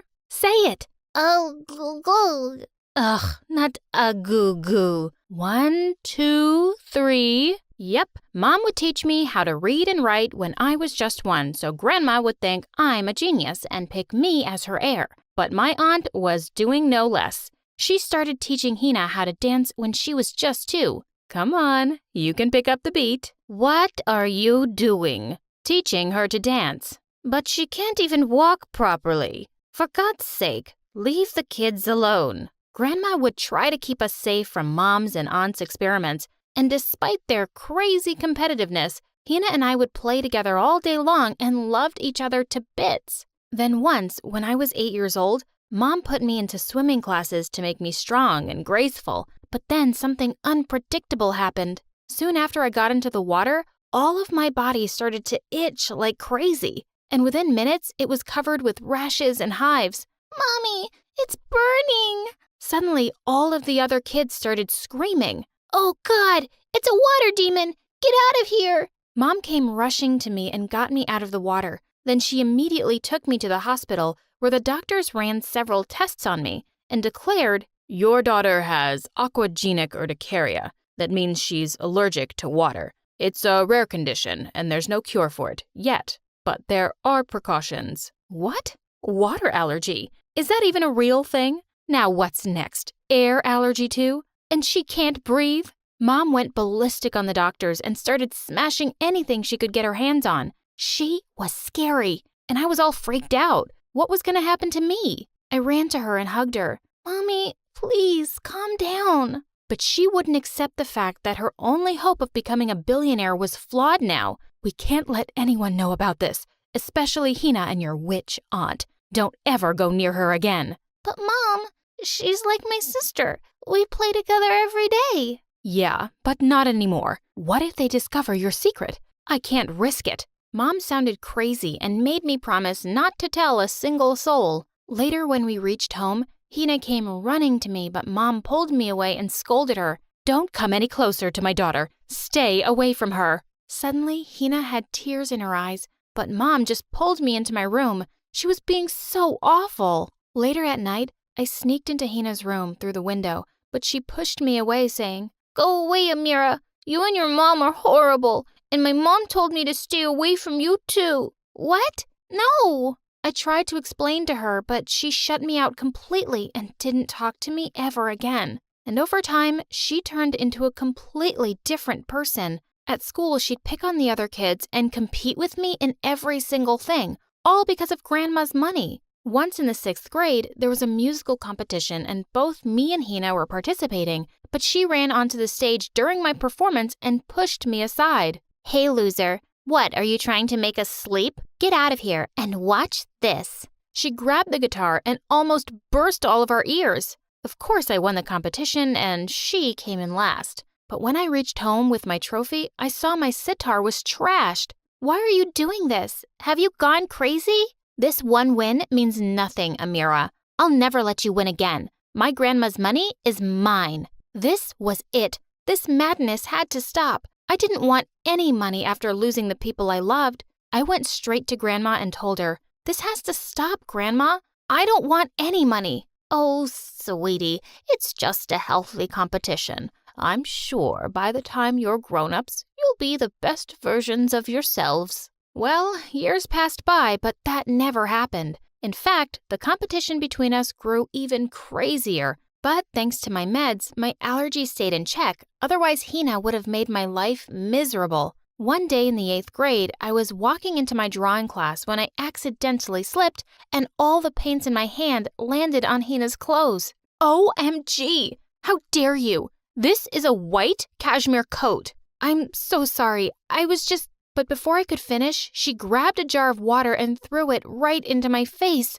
Oh my God! I pushed her aside to run to the bathroom, but she just fell into the mud our teacher had kept for pottery classes, and everyone burst out laughing. You are so dead, moron! I started running towards the washroom and she came after me. As soon as I got in, I locked the washroom from the inside and immediately took out my medicine from my pocket and gulped it down. But still, it was too late. I had red hives all over my face. Suddenly, I heard a guy's voice. Whoa, that's a first. I freaked out and let out a scream when he held my hand and hushed me. Easy. I should be the one screaming. What are you even doing here? What am I doing here? What are you doing in the girls' room? But he just looked at me with a weird expression. And that's when it hit me. I entered the boys' washroom in a rush. And suddenly, I realized that this guy won't stop staring at my face. Yeah, I know, I'm a freak. You can stop staring now. What? No, I'm just thinking. That must hurt a lot.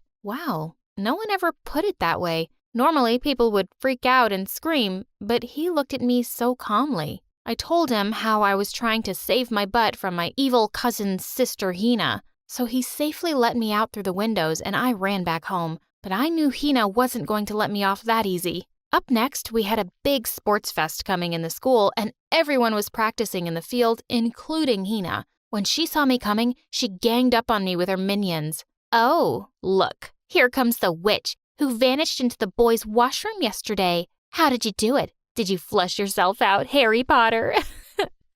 Get away from me, Hina, if you don't want to get hurt. I pushed her aside and went ahead with my practice. But later when we were playing, I was about to take the winning shot when someone pushed me hard and I fell to the ground. You witch, you pushed me on purpose. Well, duh. Of course I pushed you on purpose. So you get your lesson, moron. And you better watch out because it might be a car next time you fall in front of. Saying that, she went away, but I was trembling with pain. Suddenly a guy came forward and picked me up in his arms. And I was super shocked to see it was the same guy who saved me the other day. He took me to the nurse's room and I thanked him for everything. Turns out his name was Ryan and he was a math genius. He even invited me for a movie later that evening. This was gonna be awesome. After that, Ryan and I started hanging out together in school and soon we became the bestest of friends. But the news reached Tina and she went all bonkers on me. So, you're gonna compete for me with everything now, even the guy I like? What? What are you talking about? Get off me! Oh, don't act all innocent. Do you think I don't know you're eyeing Ryan for his money? What the heck is she talking about? I pushed her aside and told her off. You are crazy. Ryan is my friend, and I didn't even know he was rich. I don't care about money. Oh, then how about you tell Grandma you don't want any of it right now? Ugh, she was insane. I pushed her out of my room and slammed the door shut. But what I saw at school the next day shocked me to my bones. Hina was on her knees with a bouquet in her hand, proposing to Ryan. What? But Ryan turned her down in front of everyone. I'm so sorry, Hina, but I'm not interested in you. And before he could even finish, Hina threw the bouquet at his face and then pushed me aside, saying, I'm never gonna let you win, Amira. Never. God, she was growing crazier by the day. Later that night, as I was peacefully sleeping, I heard a knock on my window. When I went ahead and opened it, I was shocked to see Ryan there. Ryan, what are you doing here? You called for me, remember? You sent me this message? He showed me a message. Ryan, please come and save me. My parents are going to marry me off to an old man. That was sent from my number, but I never texted him that. Suddenly, I heard a loud crash and the door of my room blew open, and all of my family was standing there. Oh my God, a boy in your room? This is an unforgivable sin. You have ruined the honor of the entire family. You ungrateful brat. How are we going to get into heaven now? Auntie, what are you saying? I didn't... Yeah, Mom. And I even heard at school that Amira is pregnant. Enough. No one says a word anymore. Everyone, out of this room now, including you, boy. Grandma looked super furious, and even Mom glared at me angrily. And soon after everyone left, I burst into tears and my allergy came back. I was looking for my medicine all over when suddenly Hina barged into my room again. How was the payback, jerk? I told you, you could never be happy after taking away what's mine. But then she looked at my face and went all crazy. OMG, what's that on your face? You look like a monster. Just as I reached out for my allergy medicine on the table, she leapt forward first and grabbed it. Oh, so you're an allergy monster. Wow. And no one knows about it? Now you wait and watch how I'm gonna take everything that's mine, Amira. You're gonna beg me to hide this. OMG, I was scared about everyone finding out, but I wasn't gonna let Hina bully me for who I was. I grabbed the medicine from her and I slapped her hard in the face. You're such a shallow person, Hina. You've just been stooping lower and lower for money. And you know what?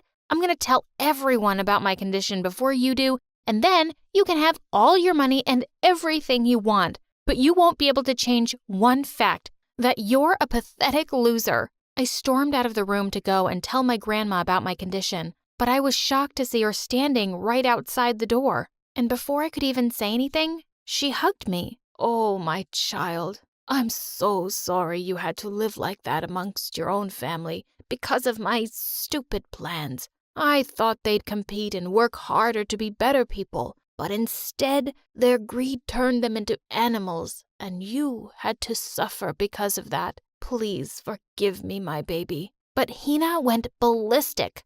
Whatever, Granny. And then she grabbed a jar of water and came charging towards me. There's no way I'm gonna let you get any of this, witch. I'm gonna kill you. Thankfully, Grandma stopped her in time and asked her to leave the house, and Mom jumped right in. Yeah, throw her and her mom out of the house. They are pure evil. And so are you, Mom. What? What do you mean? We were never like this, Mom. Hina and I were like real sisters, but you guys, your greed turned us on each other. If anyone should leave this house, it's you greedy people. Amira is right. You all are to leave this house. And the only one who's going to stay with me is my granddaughter, Amira. She deserves all my money. And we hugged.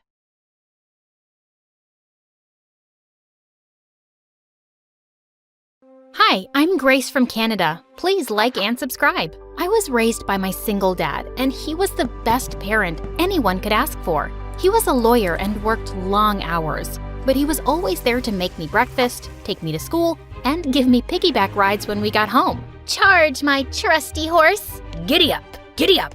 Throughout my childhood, different people tried to convince Dad to get married, but he never agreed. You know every child deserves a mom. Thank you, but I'm perfectly capable of raising Grace. Aha! Take that, nosy people. Dad and I were perfect alone. But as a kid, I struggled to make friends. It turned out that I had social anxiety, and talking to people was a nightmare. Dad said it was because I spent a lot of time alone, but it didn't get easier even after joining school. I always said the wrong things and ended up chasing people away. Like this one time, I saw a girl sitting alone at recess, and I went to talk to her. Hi, I like your dress. It's green like a frog. Not that you look like a frog. Well, maybe you do, but in a good way.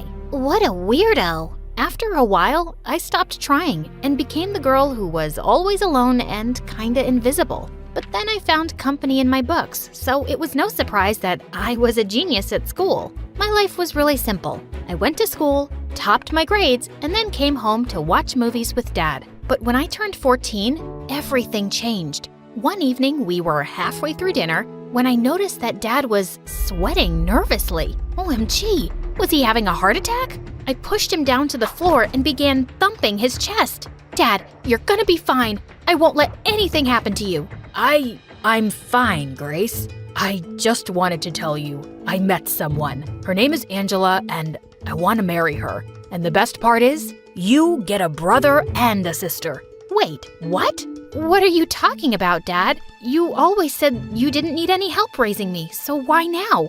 I'm not marrying her to raise you, Grace. I'm marrying her because I love her. Loved her? I was furious. I stormed off to my room and slammed the door shut. Our lives were perfect. Why would Dad want to change anything? A week later, Dad arranged for me to meet Angela and her kids over dinner, and I had the perfect plan to chase them away. I changed the settings of the oven and turned the turkey to flames. No food, no dinner. But Angela, my stepmom, turned out to be a master chef. When she came home, she cooked food for everyone and it was freaking delicious. But I wasn't gonna melt so easily. I kept frowning at her the entire time while her 5-year-old son kept blowing raspberries at me. He was so cute. Ugh!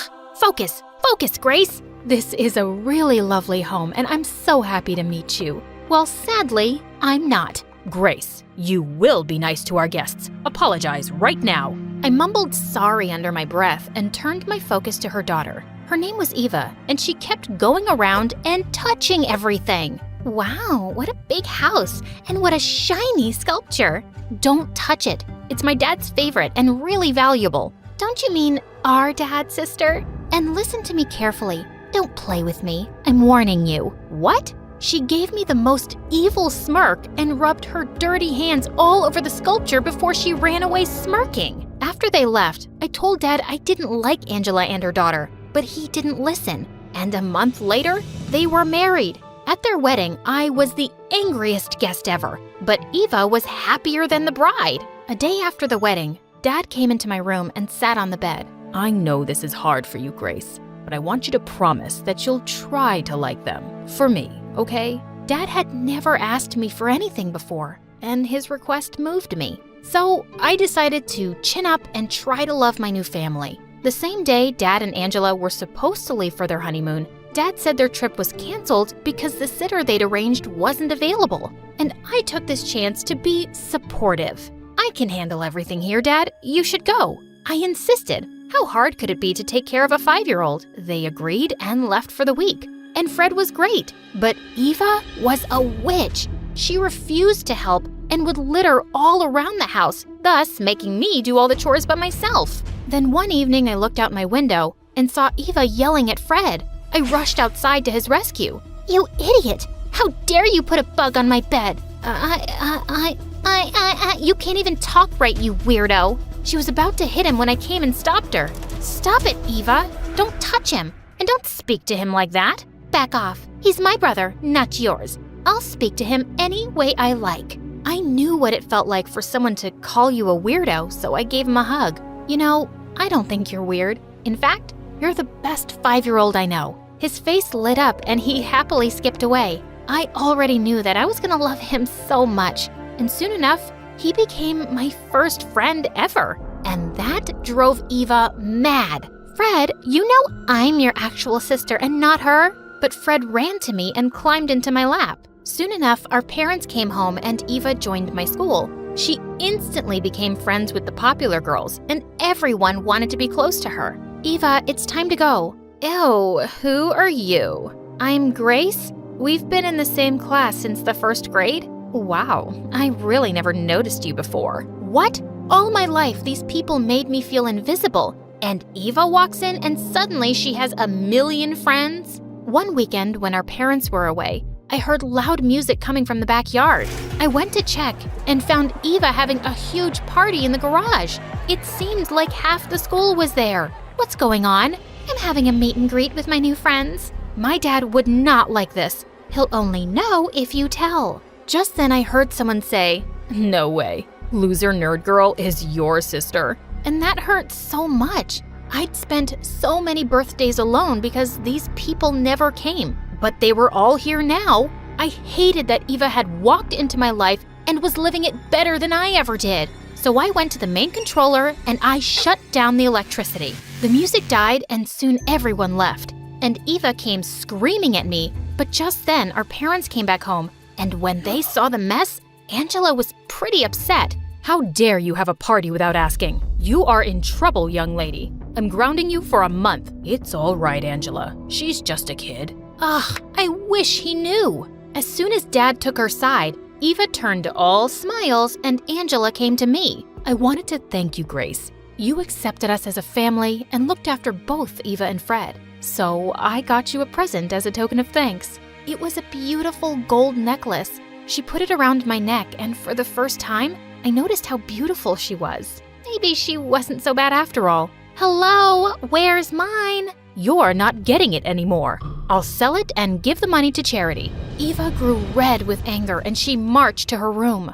And later that night, she stormed into mine. Look here, you nerd. If you think my mom loves you, you are wrong. She married your dad for his money, and that's the only reason she's nice to both of you. So before you get any mommy-daughter fantasies in your head, I thought you should know that. I just tried to ignore her because I knew she was mean to her core. But it annoyed me so much that people still adored her, even my dad. One evening, I came down into the lounge and I saw Eva jumping around happily. Oh my God, we're gonna go see Funky. Funky? It was our favorite band. Dad and I always watched them play when they came to town. Actually, Eva and I are going. I only managed to get the last 2 tickets, and Eva's never seen them play before. What? But that's our thing. This is crazy. You're taking her and not your daughter?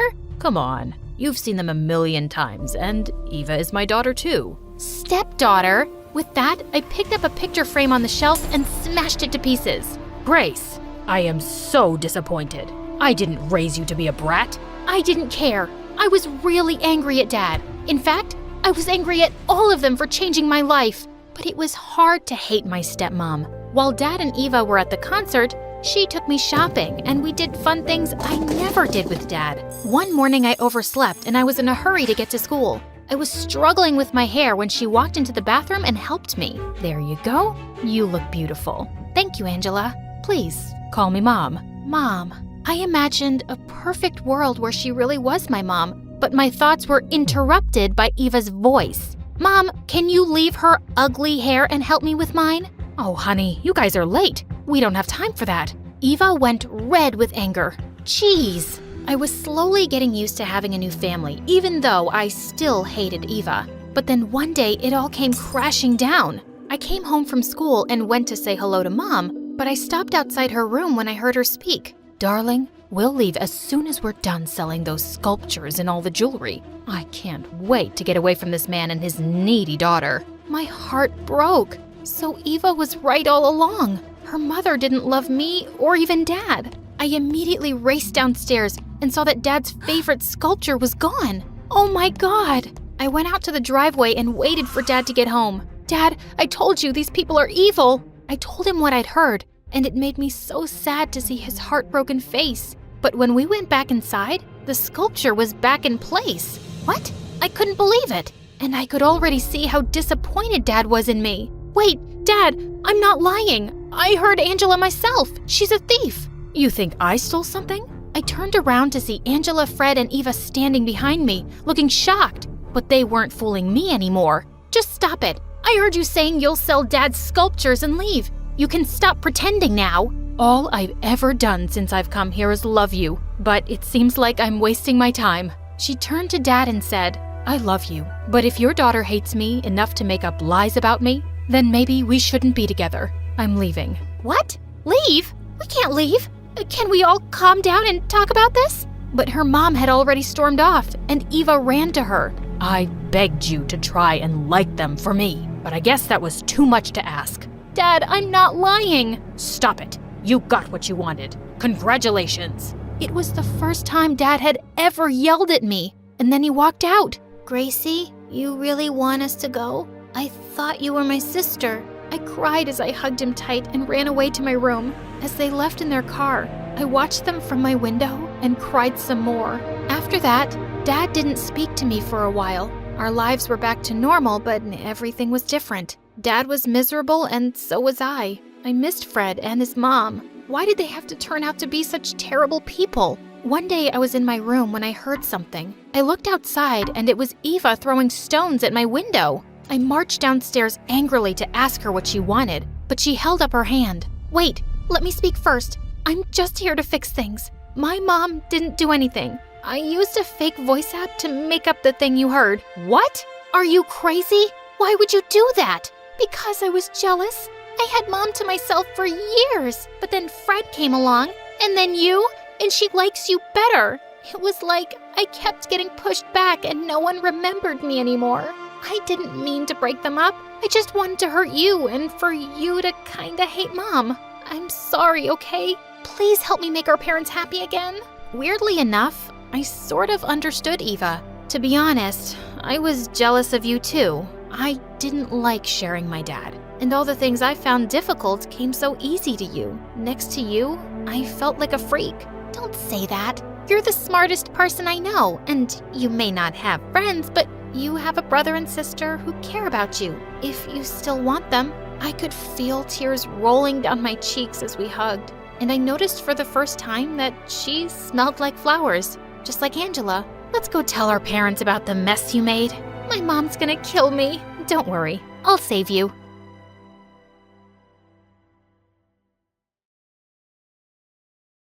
Hi, I'm Tulip, and I live with my mom and twin sister Jasmine. But before I continue, please like and subscribe. My dad has always worked abroad, so growing up, we would only see him once every 2 years. If cameras hadn't been invented, I would have forgotten what he looks like. Growing up, I was a really naughty kid, but Jasmine was my mom's dream child. She'd always have perfect grades and perfect manners, and Mom just adored her. But she found fault with everything I did and kept comparing me to stupid Jasmine. Like once in 5th grade, our mean old English teacher walked in and hit the desk loudly with her stick. Quiet! Take out your notebooks and start writing a letter to your mom. But I just put my legs on the desk and replied, Miss, why would I write a letter to my mom when I already live with her? And then I burped loudly. The whole class burst out laughing. And of course, the teacher wasn't amused. I was immediately sent to the principal and Mom was called in. Even a gorilla has better manners. Please teach her to act like a lady. As we left school, Jasmine smirked at me while Mom screamed. Tulip, is this what I've taught you? Were you born to embarrass me? Why can't you be more like Jasmine? Oh, Mom, I respect you so much. And just look at her. She's just shameless. I feel sorry for a great woman like you. I'm talking to you, Tulip. And then I was grounded for a week. I didn't have good grades, but I had an amazing eye for fashion, and I could make dresses for myself out of anything. Once at Halloween, I made myself a beautiful costume, and even Mom looked impressed, but then suddenly, her expression changed. Where have I seen this cloth before? Wait, oh my God. Tulip, did you use my favorite gown? Yes, Mom. Sadly, your gown had to die for my new costume. She started screaming at me, and I just ran away. I didn't really change much until high school. One Sunday, we received a letter from Dad, and Mom looked super excited. Jasmine and I started snatching it from each other because we both wanted to read it first, and it got torn to pieces. Mom scolded us a lot. She glued it back and then read it out loud. I am not coming back. I found my true love. Please don't wait for me. Wait, what? Jasmine and I stared at each other as Mom turned paper white. She felt dizzy and crashed straight to the floor, hitting her head. We called an ambulance and took her to the hospital immediately. She was conscious soon, but then we had the most shocking news. It turned out that her brain had suffered an injury, and now she had the mind of a 5-year-old. Mom was now practically a baby. She was acting really fussy, so the next day, we took her to a restaurant to cheer her up. When the waitress said we'd get our food in 20 minutes, Mom looked furious. She started banging her spoon on the table and shouting, I want food now! I want now! Now, now, now! I tried to calm her as everyone stared at us, but then suddenly, Jasmine rose from her seat and shouted at her, Just shut up, you crazy woman!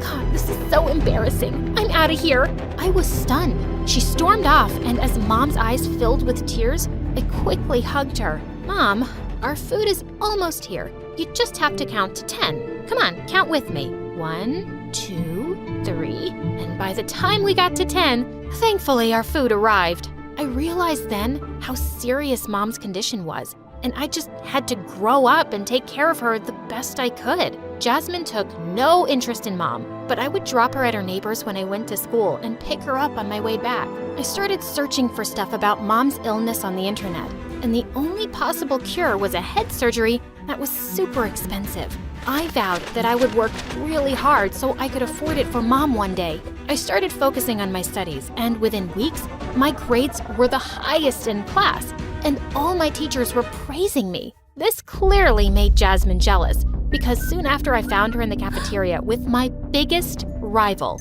Eva. She'd always hated me because kids liked me for my jokes and pranks, while no one liked her much. She was just a mean jerk, and now Jasmine and Eva were chatting away like they were best friends. My enemy list was updated. One day at the cafeteria, I noticed that I'd forgotten to bring my wallet and wouldn't be able to buy lunch. But just then I heard Mom behind me. "Tulip, Tulip, I got you money. No more rats in your tummy." She was running towards me, waving my wallet, when suddenly she slipped and fell on the floor. I rushed to her to make sure she was okay, but I heard people around me laughing, and the loudest was Eva.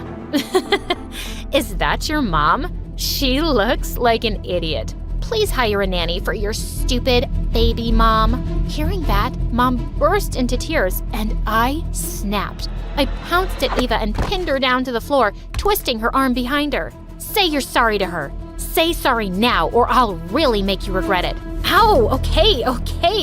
I'm sorry, Tulip's mom. I'm very sorry." I left her and ran to Mom, who was still crying. "Mom, you're not supposed to follow me to school, okay? You have to wait for me. Come now, let's go home." As I took her hand and let her out, I stopped by Jasmine and gave her a kick that made her howl with pain. That's for being the worst daughter on the planet and being friends with people like Eva. Shame on you. And I left with Mom. A few days later in school, I saw a poster on the bulletin board about a fashion competition where each contestant had to design one gown. The winner would get a chance to do an internship at a big designer company.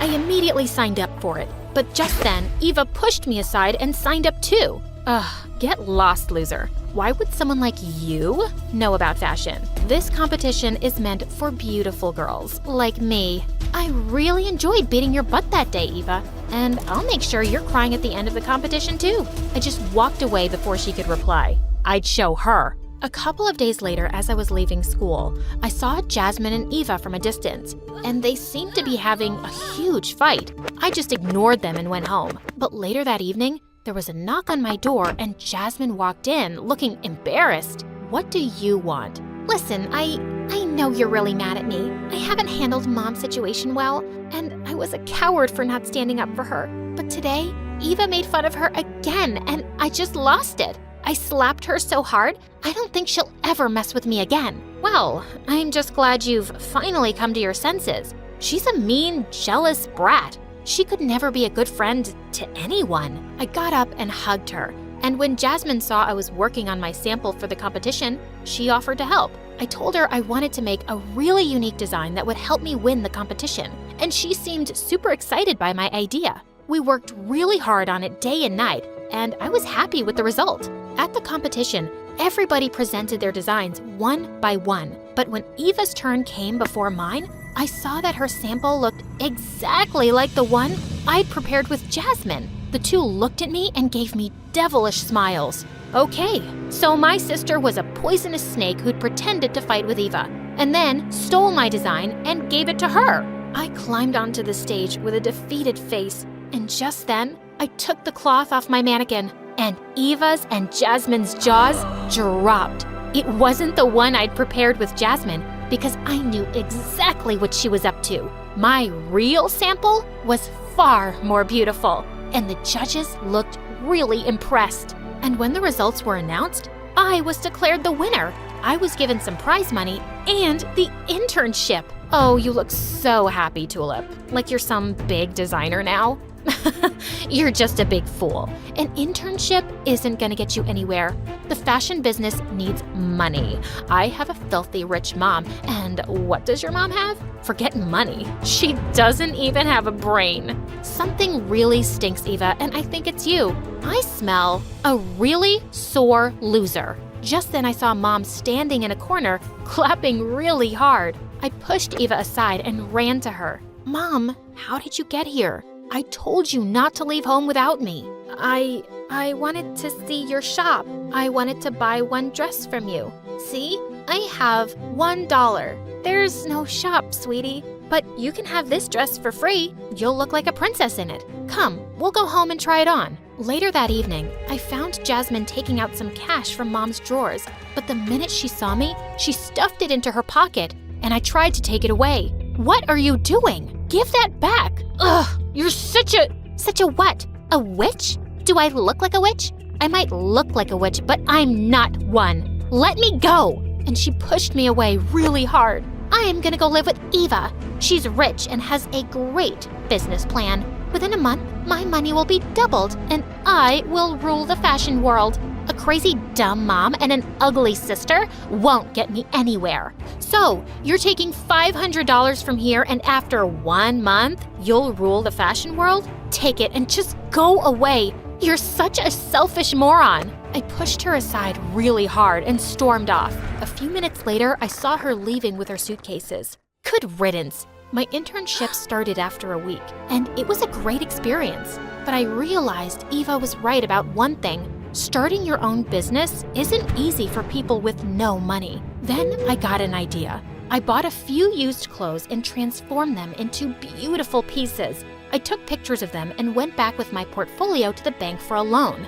But the loan officer took one look at my folder and tossed it aside. Sorry, ma'am. We can't just give you a loan on the basis of this trash you're showing us. If your startup idea fails, you won't be able to return our money. But sir, just give me a chance. I'm sure I'm not gonna fail. Yeah, that's what every loser who comes in here says. Please, don't waste our time, ma'am. Good day. And they literally pushed me out of the bank. I was walking back home feeling completely defeated when suddenly a fancy car stopped by me and someone rolled down a window. I saw it was one of the competition judges. Well, hello. A tulip, right? Yes, you were the winner, but honey, why do you look so upset? She asked me to get into the car and I told her everything on the way. As she flicked through my designs, she looked really impressed. Those bank people are idiots. You're clearly really talented. And then, to my shock, she offered me a job at her company for a really good salary. And of course, I instantly accepted. I worked for her for the next few years, and I even got my fashion degree by studying on the side. After graduation, I had enough experience and savings to start my own little business. And over the years, it grew more and more. One day, I had to interview a candidate for the post of a manager. She was waiting for me in my office, and when I walked in with my secretary, I was shocked to see the candidate was Eva. Tulip, you're here for an interview? Well, I told you starting a fashion business isn't for you, but you just wouldn't listen to me. Just then, my secretary spoke up. Miss Tulip is the owner of the company. She will be taking your interview. And Eva's eyes nearly fell out of her head. Miss Tulip, this lady informed me that her fashion company failed miserably, but it means that she does have some experience in the field. She might be a good candidate. This interview ends now. I know Miss Eva really well, and I wouldn't hire her to even pick up my garbage. I only want good people on my team, and you, Eva, just don't belong here. Now please, get lost. And Eva burst into tears and went out running. She deserved it. A few days later, Mom's surgery was scheduled and we were flying to New York for it. Just as I was taking the luggage out, I saw someone hugging Mom. It was freaking Jasmine. Oh my God, Mom, I missed you so much. And you too, Tulip. I went by your office and they told me you were taking time off for Mom's surgery. Is it true? She'll be fixed now? We'll have our amazing Mom back, the one who used to adore me? I pulled her away from Mom. That amazing Mom never left. You did, Jasmine. She would have loved you and adored you if you had let her, but you didn't want anything to do with her when she needed you the most. Jasmine suddenly fell down on her knees and started crying. I made a huge mistake, Tulip. Huge! I can't believe I was such a fool and turned away from my amazing family. Please forgive me, and I promise I'll spend the rest of my life making it up to you both. No, Jasmine. I'm afraid you'll only spend the rest of your life regretting your bad decisions. Your crazy dumb mom and ugly sister have no space in their lives for you. And with that, I took Mom's hand and we got into the cab waiting for us and left.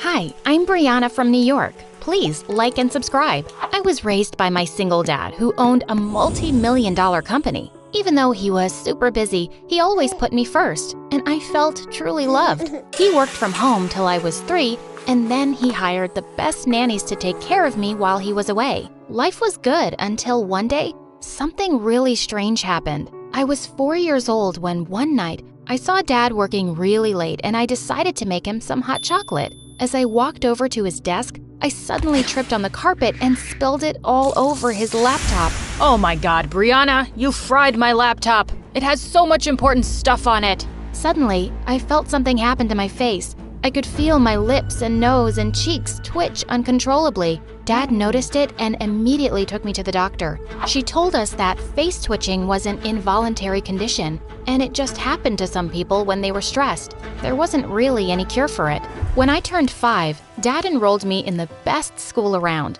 In the first lesson, the teacher asked us all to write a few lines about ourselves. But this girl next to me kept talking so loudly with her friends, I could hardly focus. Hi, can you make a little less noise, please? I'm trying to write and… Gosh, are you telling me you're as stupid as you look? Don't interrupt me again. Just then, my face twitched, and she looked even angrier as the others laughed. She thought I was mocking her, and after that day, Mona became my sworn enemy. And it just stayed that way forever, even when we got older. Once, when I was in 7th grade, Dad and I got stuck in traffic on our way home, and we saw a homeless couple on the pavement fighting over a sandwich.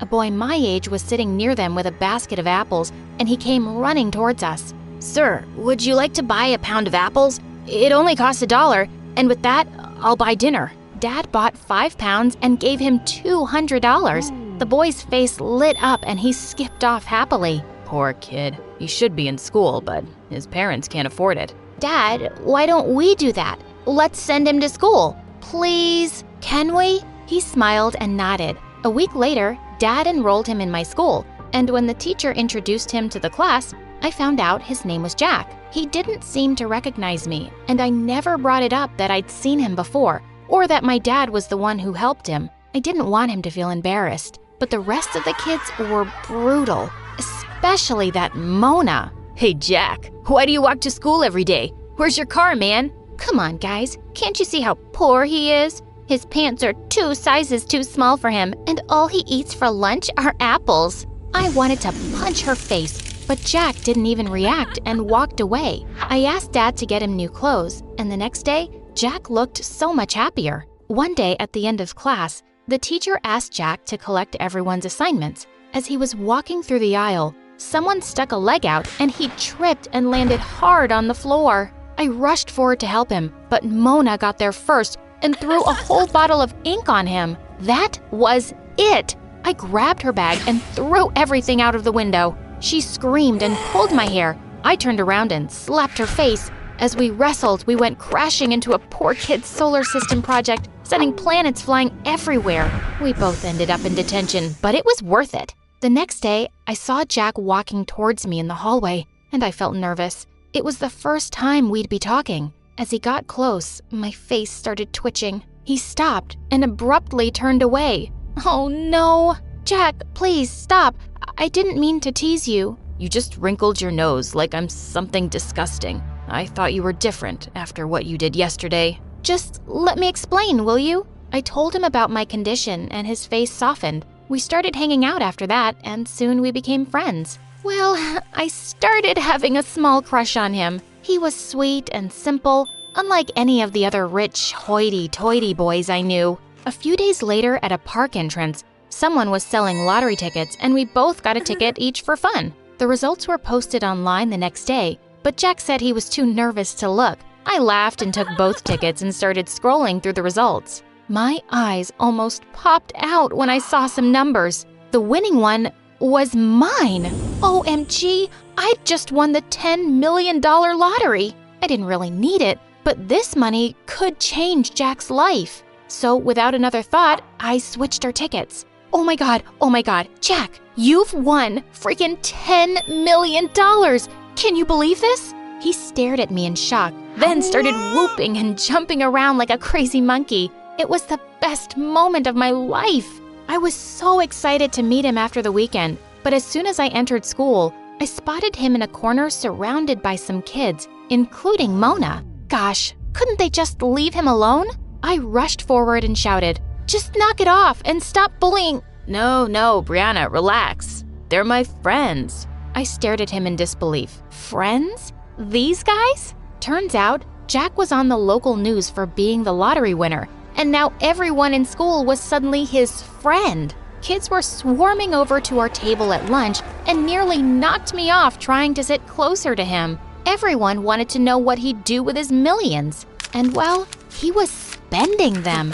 One day, the flashiest yellow sports car drove up to school, and Jack jumped out of the back seat. He was now wearing branded clothes and carrying the latest iPhone, showing everyone pictures of his mansion. I was really happy for him, but he was suddenly so busy with all these new people and going to parties, I barely got to see him anymore. So one day, I texted him to ask if we could meet later, and he said he'd love to take me out for dinner. In fact, he picked out a really fancy restaurant, and it kind of felt like a date? But I was so mad when I kept waiting for 3 hours and he never showed up. He wouldn't even pick up his phone. On my way home, we were driving past some cafes when suddenly I yelled at my driver to stop. I spotted Jack under a streetlight, putting his scarf around a girl's neck and pulling her in for a kiss. And the girl was freaking Mona. I stormed over to them. "What the heck, Jack?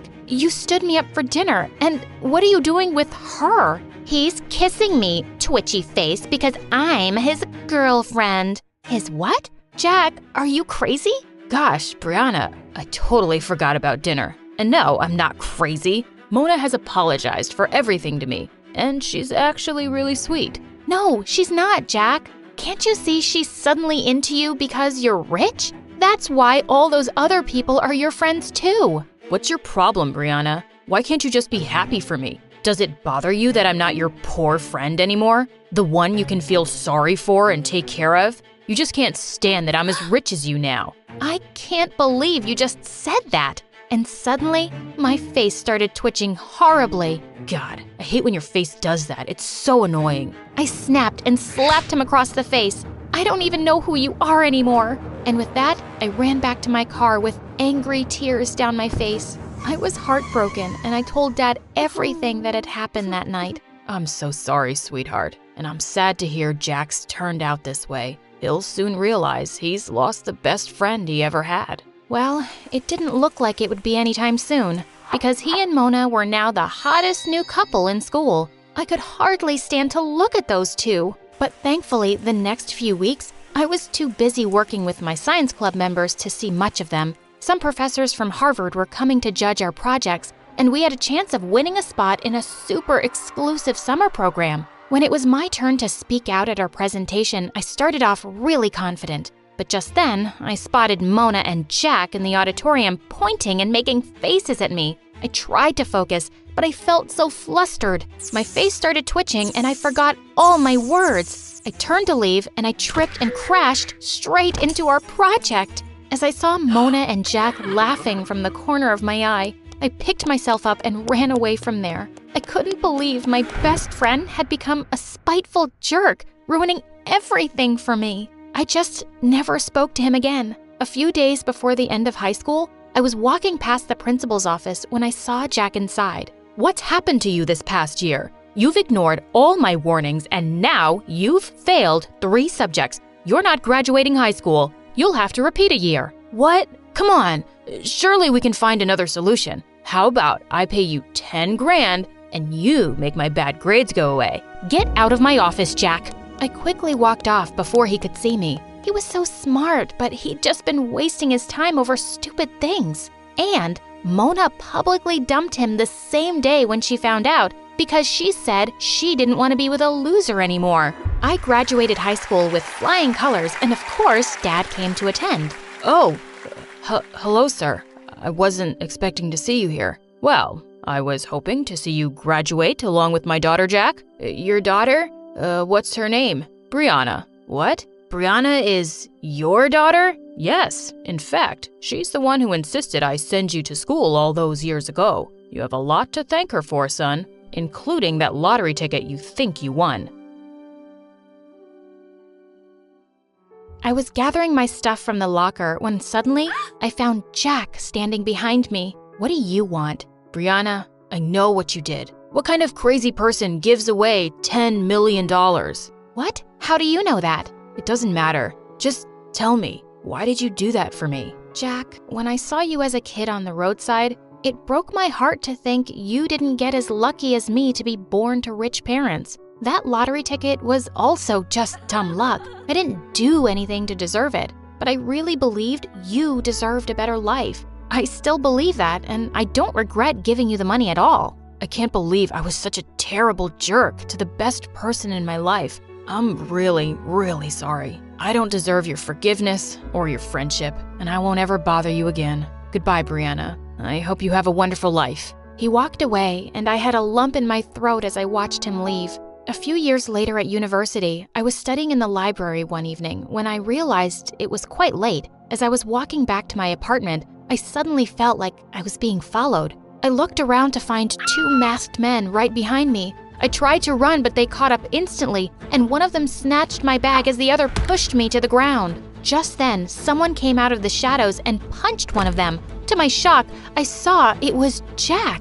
The 2 men started beating him up as I screamed for help. Just then, a policeman came around the corner and the 2 men ran away. I called an ambulance and immediately rushed Jack to the hospital. He was unconscious and in really bad shape. He went into a coma. 10 days later, I was sleeping on a chair by his bed when I felt a hand on mine. Oh my God, you're awake? Are you okay? Yes, I'm fine. Jack, why were you there that night? How did you even know where I was? I regret what I did to you so much, Brianna. So I made a promise to myself to always look out for you. I was too stupid to notice, but all those years, you were my guardian angel. You watched over me and stood up for me when no one else did. I owe you my life forever, and I love you, Brianna. Finally, you sound like that sweet boy I used to be friends with. I forgive you, Jack, and I love you too. And with that, I leaned in for a kiss.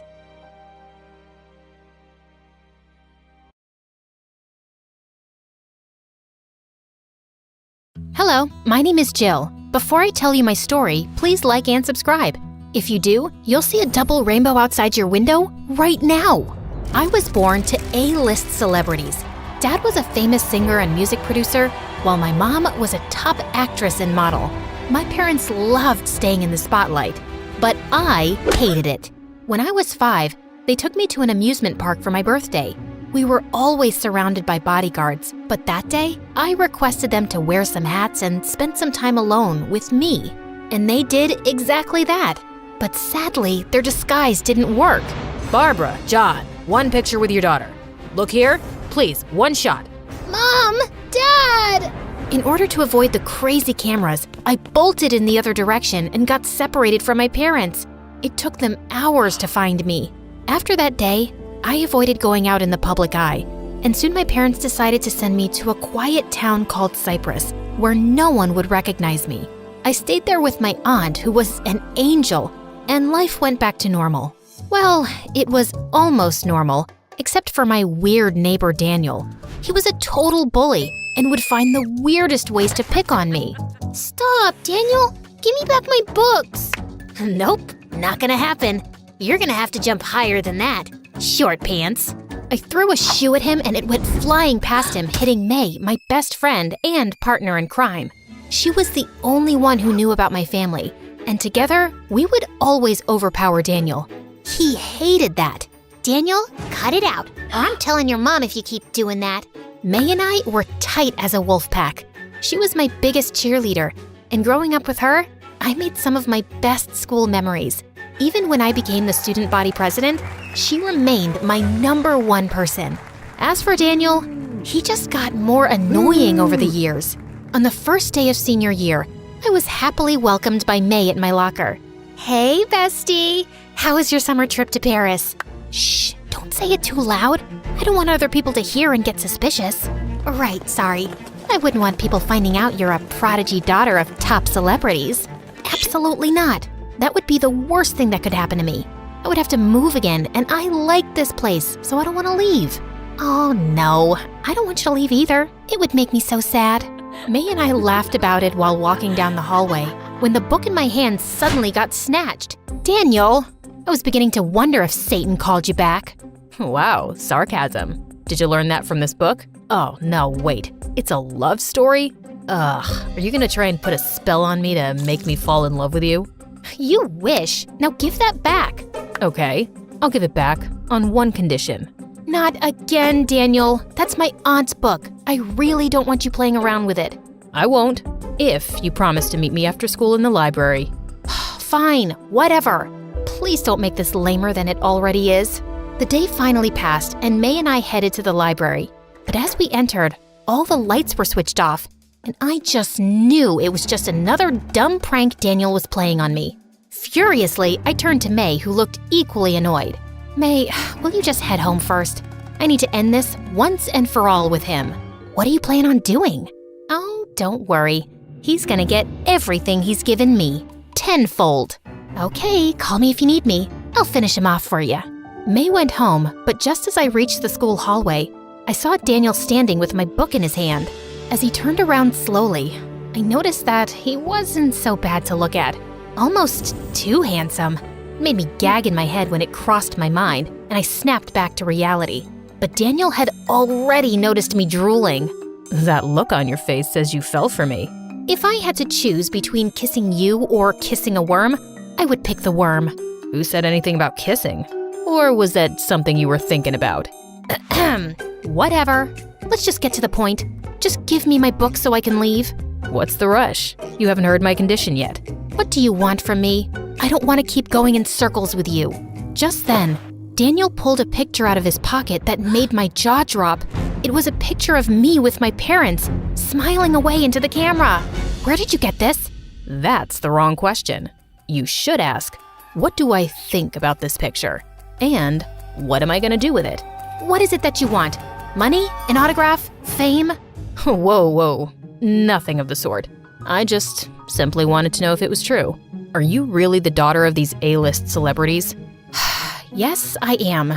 These are my parents. Wow, this is so crazy. I've pretty much known a celebrity my whole life. Now, how will it sound if I date one? What do you mean? So here's the deal. I'll keep my mouth shut if you agree to date me. What? Have you gone completely crazy? Not crazy, but smart. I just think it'll be great for my reputation to date a hot, popular girl like you. High school will be over in a year and we'll all go our own way. But I want to be remembered as the guy who dated the most popular girl in school. Also, you can't tell anyone about this deal, especially May. She's a blabbermouth, and I want people to believe you're dating me for real, or the whole thing's off.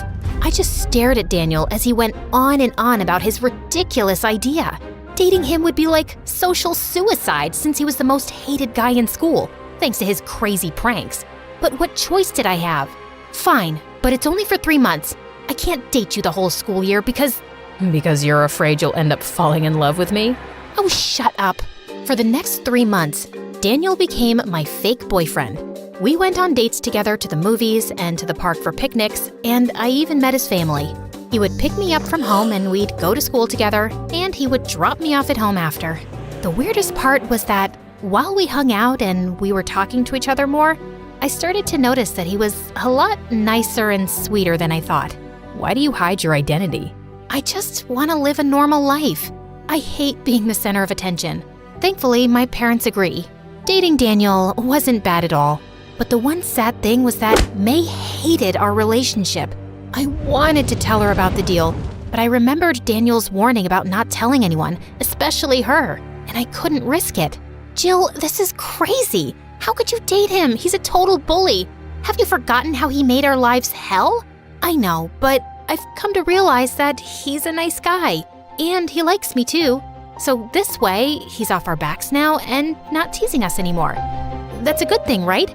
Stop justifying your dumb actions by making up nonsense. I can't watch this. May didn't speak to me for days after that, and every time I tried calling her, she would say she was busy or not answer my call at all. In all these years of our friendship, this was the first time we'd gone this long without talking to each other. Meanwhile, Daniel and I got closer, and soon our 3 months were over. On the last day of our deal, Daniel invited me to my favorite restaurant and planned a whole surprise for me. And when I saw him in that black tux, my heart started beating faster than a bullet train. He looked amazing. Wow. Cheesy much? I've got to live up to my reputation, right? Always taking you by surprise. Well, yeah, makes sense. I just wanted to say that these have been the most amazing 3 months of my life, and I'm glad I found that picture. Yeah, about that. How did you get that picture? Does it matter? Before I could say anything, Daniel pulled me in for a magical dance, and I forgot all about it. And when he dropped me back home, I could feel myself falling for him hard. I didn't want this to be over. I fell asleep with thoughts of Daniel in my head. And the next morning, I woke up to a million phone calls from Mom and Dad. I wanted to call them back, but I was going to be late for school. And just as I entered, the entire hallway was full of students cheering my name and shoving pens and papers in my face, asking for my autograph. Suddenly, someone pushed me and I fell to the ground, and people went crazy taking my pictures. Just then, Daniel rushed to my rescue and took me to the library where May was already waiting for me. I am so sorry, Jill. I don't know how this happened. What's happening? I'm kind of freaking out. Don't freak out, but everyone knows your identity now. The school is surrounded by the media. What? How did this happen? Daniel, you did this? No, it was me. I've always liked Daniel, but he always paid you more attention. And I got insecure and I told him everything about your family. I gave him that picture. I thought he would expose you and you'd hate him forever. But instead, he turned around and asked you to be his girlfriend. It hurt me watching you both happy, so I lost it and posted the picture to the school forum. I didn't know things would actually get this crazy. Her words made me sick to my stomach. I can't believe this. I trusted you, May. You were my best friend. How could you? Listen, Jill, I know you're mad and you have every right to be, but we'll handle this whole situation together. We? There's no we. You never told me my best friend betrayed my trust and gave you that picture. And our 3 months are over, remember? You got to date the most popular girl in school as you wanted. Now do you want to keep dating me because of all the extra attention on me? Of course not. It's not like that. I really do care. I don't want to hear it. Just stay away from me, both of you. And the very next day, I went back to my parents' place. Where am I supposed to go now? This is a disaster. How about not going anywhere now? You can't hide and run forever, honey. And you've lived away from us all your life. We miss you. Maybe it's time to accept that your life will always be a little different from other people, and it's okay. Mom was right. I had to get over my fear of the paparazzi. So the next day, I asked my parents to call a press conference. It was our first public appearance together in ages. I've been running away from media attention my entire life, and I can't do that anymore. But I'm not a celebrity like my parents. I just want to be a normal teenager. Everyone deserves some privacy and space, and I hope that people can respect that. The press conference video was received very well online, with many celebrities supporting my statement and calling out the paparazzi for making famous people miserable with their constant hounding.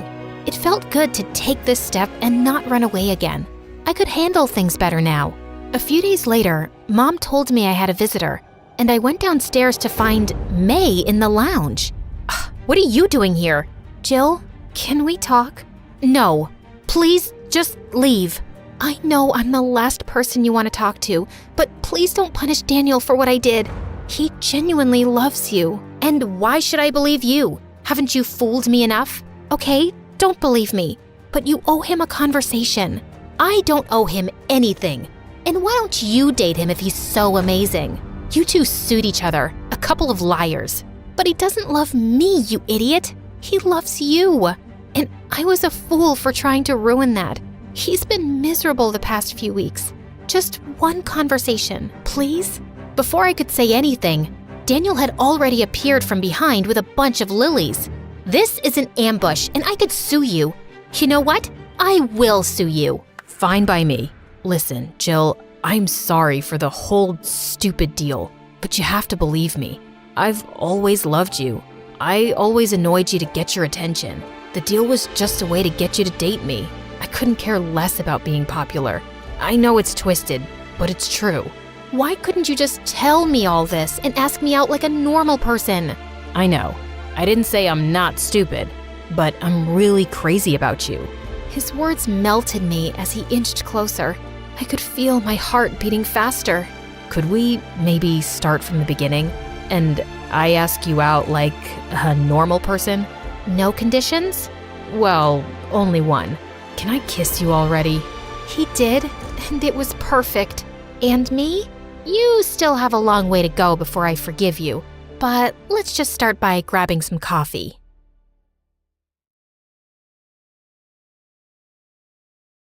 Hi cuties, my name is Amy, and get ready to dive into the drama that is my life. A real-life soap opera that even Shakespeare would have loved to write. But first, hit the like and subscribe button. Now we can start. You know those apparently perfect families where the father is a smiling, rich businessman, and the mom is a lovely housewife who does everything for her two blonde, pink-cheeked, perfect-teeth children? Yeah, me neither. Ever since I can remember, in my life, it was only me and my mom, Margot. My mom loved me, but when it came to my dad, she made every effort to delete any trace of him. And she did a darn good job. Mom, I was wondering if my dad... What dad? Here, have a bag of candies. It was always like that with Mom. Have a bag of that. Or keep this sock of chocolates. Or look, that marshmallow looks like Grandma Teresa. So, instead of finding out anything about him, I just gained a lot of weight. Eventually, I stopped asking. Even my mom understood that something was off with me when instead of playing with our neighbor's kids outdoors, I spent all my time locked in my room reading books alone. At some point, she must have thought that I needed a father figure, which was true, and decided to get one for me. Unfortunately, her dating life was so disastrous that it probably made Cupid consider early retirement. For real, it was the same thing over and over again. It went like this. Amy,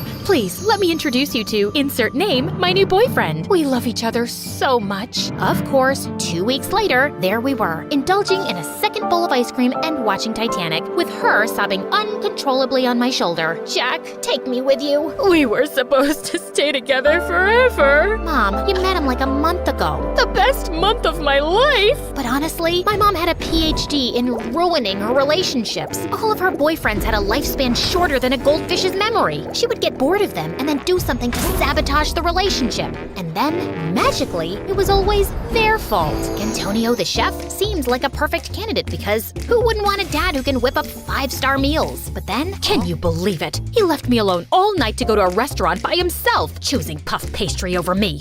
Huh. Mom, he works there. Then there was Marcin. I thought a cop would keep us safe, right? But I was expecting a rose or diamond, but he gifted me a police scanner. And Philip, I always dreamt of a dad who could always make us laugh, but he couldn't stay serious for 10 minutes straight. Well, today, he's the world's most famous comedian. I was already abandoning the idea of having a stepfather when my mom came back home one day with a new surprise. This time, though, I felt something was different, and I was right. Here, love, this is Ben. Benjamin, this is my daughter, Amy. What a lovely fairy I see. Am I welcome into your manor, my fair maiden? That man was not like the others. Ben looked older, with such a fine white beard and mustache, and those small round spectacles that made him look like some woodsman from old stories. In my mind, a dad had always been similar to him in appearance. Surprisingly, Ben actually became a father to me, and he really knew how to show me his love. Like that time when I got an A+ in mathematics, and Ben recited a poem he had written for me. Here is the smartest of my muses, the shiniest of my lights, a new Pythagoras in disguise. Nobody had ever appreciated me so much. Or that time, December 16th, when I came back home after a full day at school, only to find the hall full of fat-bearded guys,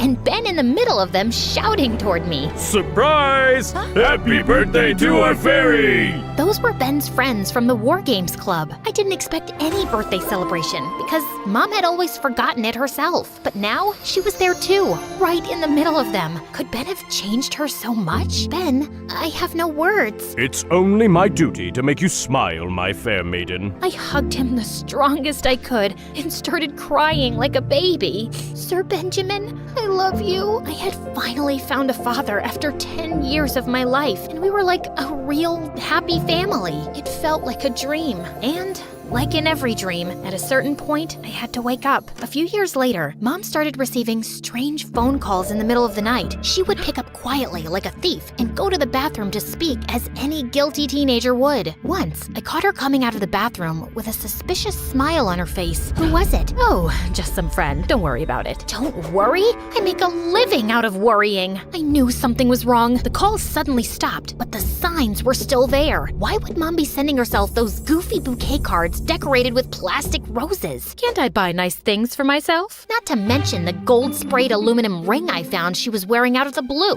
After a life of hating rings and necklaces. It's just part of my midlife crisis. Or the giant heart-shaped balloon we suddenly had in the main hall, glittery as a disco ball and red as love. Or hell. Wrong address. Or maybe the wind brought it here. Yeah, like I'm that dumb. Then one morning, I was sick at home, searching in my mom's bedroom for her laptop, ready to consume my eyes in yet another Harry Potter marathon. Where is it? At the old laptop. What is this? There was a letter on my mom's nightstand. Strange. I haven't seen the postman in a while. My love, I'm like a lost sock just looking for its match. Ew, so cheesy. When Mom got back home that night, I confronted her. How could you do this, Mom? Amy, I can explain. Ben is the only dad I have ever had, and you're betraying him. If you would only let me talk, please. I don't want to listen to you anymore, Mom. I'm tired of you and your... MSA won't let me say the next word, but you can imagine what I mean. I wasn't gonna let her ruin our relationship with Ben. I had to act fast. So the next day, I went to confront that homewrecker, getting his address from the letter. I rang the doorbell nonstop. Open up!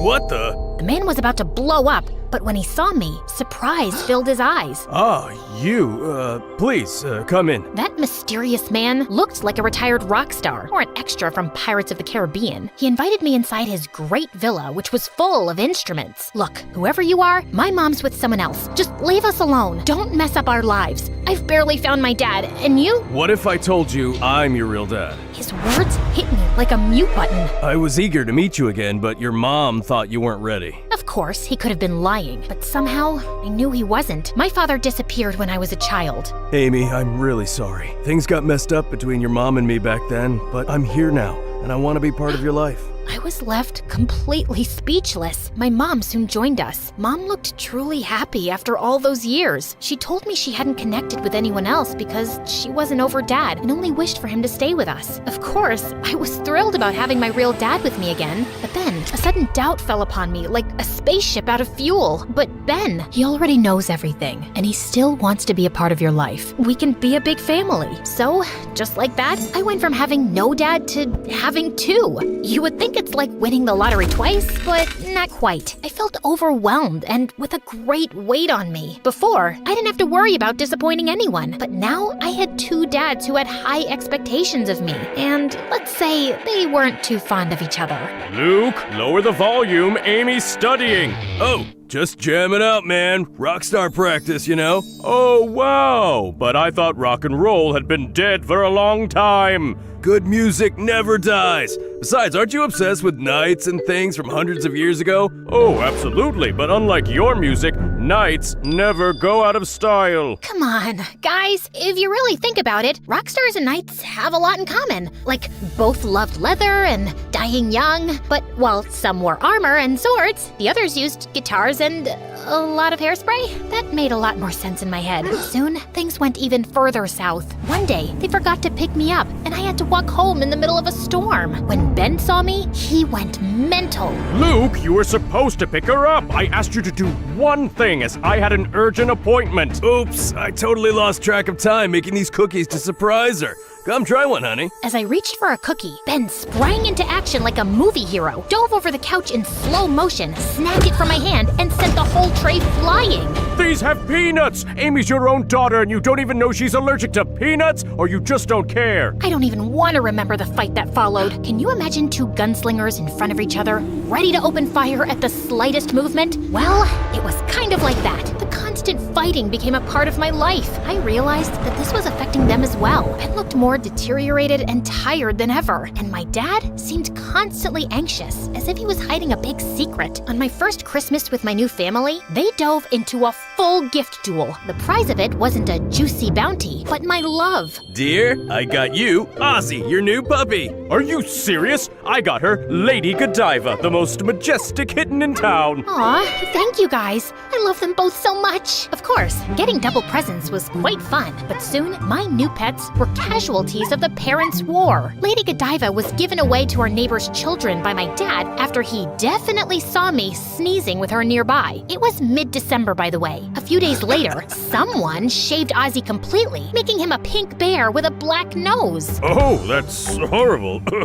Nobody ever found the mysterious culprit. Then it came, December 16th, my birthday again. My dad must have known what Ben did on my last birthday and decided it was a good idea to outdo him at his own game. So he called all of his musician friends to blast a birthday party rock serenade for me. To my beloved daughter, you all, the people of the world, rock!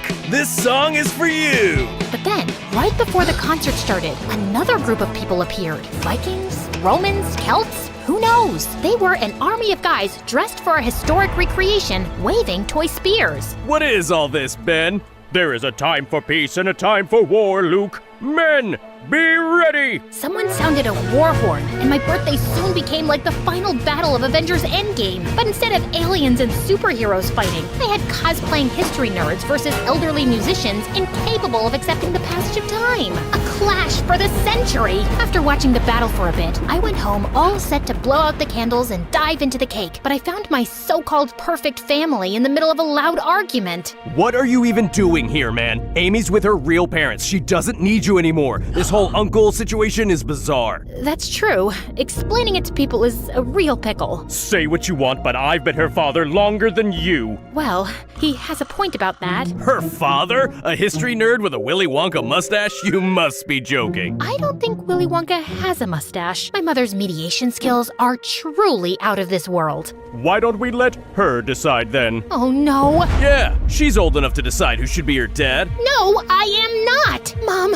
you are my last hope. Please stop this madness. Maybe that's for the best. Thanks for nothing, Mom. So, that's how it is. You're piling your responsibilities onto me? Why can't you guys understand? I want both of you in my life. But if you can't handle that, I'd rather have neither than choose between you two. I was ready to storm out, but then my dad said something really strange. Are you happy, Ben? This was your master plan? First you found me, then you invited me to your cosplay parties and made me realize that I should get back with Margot. Why did you do all that if you didn't want me here? Everybody's eyes went on Ben at those words. Mine too. What was all that about? You're absolutely right, Luke. I shouldn't be here at all. I'm really sorry, Amy. Then Ben darted away, leaving things abruptly. What the hell is going on? I ran after Ben, just in time to catch him while he was already at the park, gasping. He doesn't look too good. He fainted the very next moment. Ben, what is going on? Are you okay? Ben! We rushed him to the hospital, and a few hours later, he woke up. I guess my plan didn't run as smoothly as it did in my mind. Why did you do all this, Ben? My heart is breaking, Amy. Literally. The only thing keeping it together is you. I would love to be with you forever, but the doctors made it clear it's impossible. When I found out, I immediately sought your dad and asked him to come back. I wanted someone to be there for you, after me. But then when I saw you and him together, I got so jealous. I thought you'd forget me for good. I already had tears in my eyes. Again, I could barely force myself to speak. Ben, I will never forget you, and you are not leaving me at all. I had no idea you did all this. Luke didn't tell me anything. Yes, because I asked him not to. It was a secret quest, eh? Like the ancient knights did. I did it for Amy, Margot. I had to. I'm sorry for lying, but... Cough made it impossible for Ben to go on talking. I just hugged him so hard, as if trying to protect him. A few days later, Ben came back home with us, and it was as if he and Dad were two totally different persons. They put their jealousies and fights aside and became something like best friends. Dad even helped and cared for Ben throughout his illness. One night, when they thought Mom and I were sleeping, I overheard them talk. I will never be able to thank you enough for bringing me back to my family. What you did is just... It's okay, Luke. You're a great man. I'm just happy you are in Amy's life.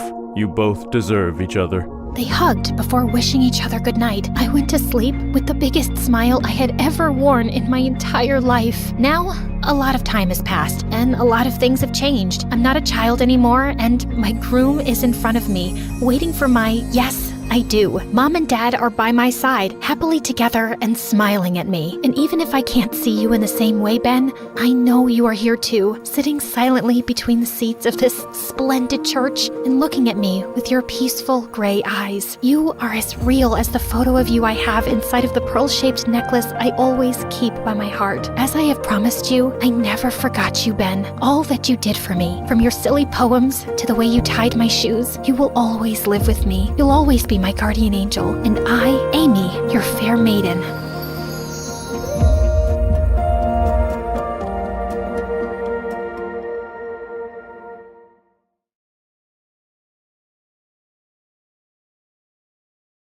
Hi, my name is Anna. Before I was born, there were two things my parents loved more than anything in the world: their restaurant and their yacht, both named Bella. And that didn't change after I was born either. But soon after, their restaurant wasn't doing so well. When Dad knew Mom was pregnant with me, he said, "It's so expensive to raise a baby. We'll have to sell something. This child is already bad luck." Ultimately, they sold their precious boat, and they never stopped crying about it. Oh, if only we didn't have Anna and had Bella with us right now, we'd be having breakfast at sea. And I'd be sunbathing on the deck. Having a child just ruins everything. They never celebrated my birthday, but when I was turning 5, they decided to have a party and called all their friends. When I ran to the table excitedly to look for the cake, I felt confused. Why does this say, "Happy birthday, Mom"? Because I gave birth to you on this day. What did you have to do? Nothing.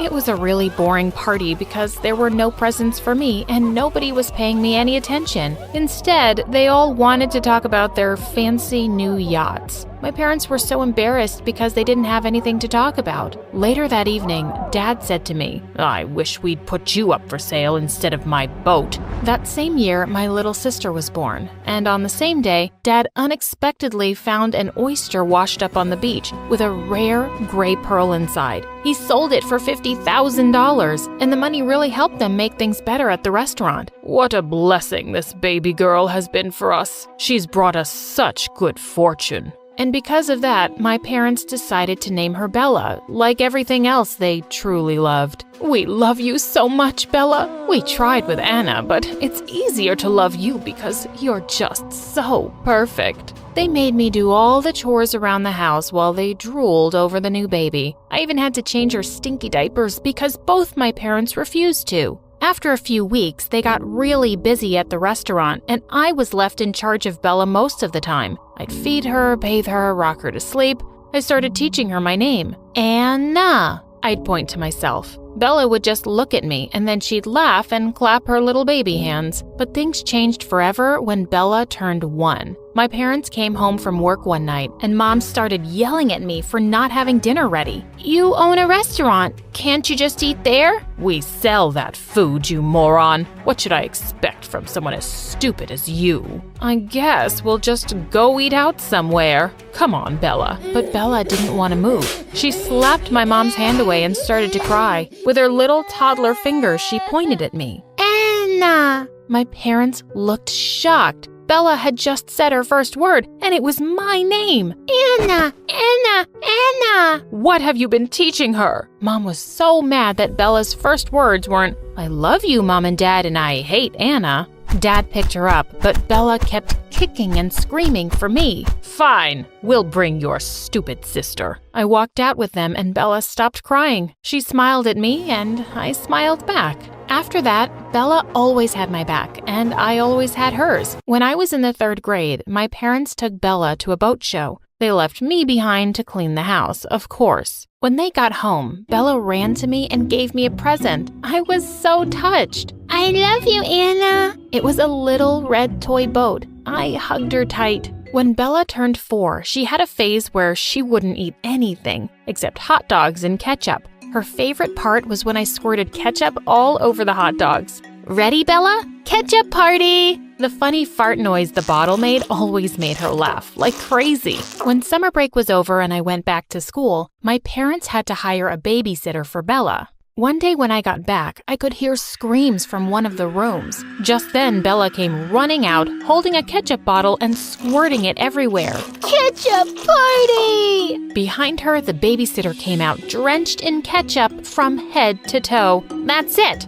I quit! Just as she was storming off, my parents walked in looking horrified at the mess. What on earth is Bella doing?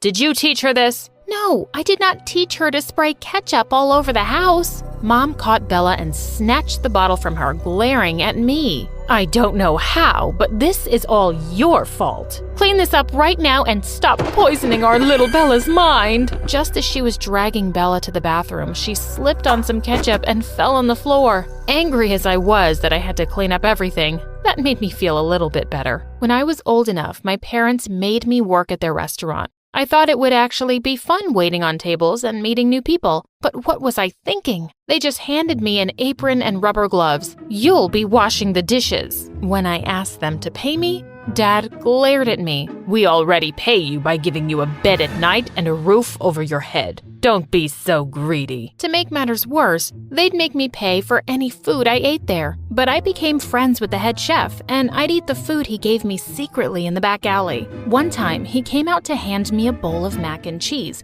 and just then, we heard someone coming and he dove behind the garbage can. It was Dad. Where did you get that, Anna? I took it out from the garbage. Do you want some? He looked absolutely disgusted and was about to walk off when he spotted the chef. I knew it was you. Thief, you're fired. Of course, a few years later, when Bella started working at the restaurant, Mom and Dad got her the cutest uniform and let her greet the guests as they walked in. The restaurant is named after her. She should be the face of it. No, you named her after the restaurant and your stupid boat. Oh, my boat. Every time I look at you, I miss that boat. Now get back to work. Of course, Bella could order anything off the menu, but she still always had my back and she'd sneak me half her meal. One night when I was eating lasagna at the back of the kitchen, Dad suddenly walked in and he accused me of stealing. As he snatched my plate away, Bella came running in. I gave it to her, Dad. She works hard and she deserves it.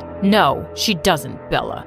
You work hard for your meals, not your ungrateful sister. That was the final straw. I was done being insulted by them. The next night was one of the busiest ever, and the kitchen was chaotic. I had Dad screaming at me every 5 minutes. Anna, hurry up. We need clean dishes. I stopped cleaning them and just gave the dirty ones back to the chefs. They were so busy they didn't notice, and the fresh food went out on filthy dishes. One even had a used napkin on it. The customers were so grossed out, a lot of them left without paying. A food critic was at the restaurant that night, and he threw down his napkin as he screamed, "This is an insult. This would never happen in France." And he stormed off with my parents following him and saying sorry again and again. Of course, he wrote a horrible review. Bella and I found it really funny, though. We would burst into laughter every time we read it. Bella is the most disgusting restaurant on earth. Eat your meal from Bella or straight out of the trash can. Same difference. The reviews were so bad that customers stopped coming altogether. Eventually, my parents were forced to sell the restaurant. I hope you're happy. Now we can't send your sister to college. What are we going to do for money now, Anna? Did you think about that?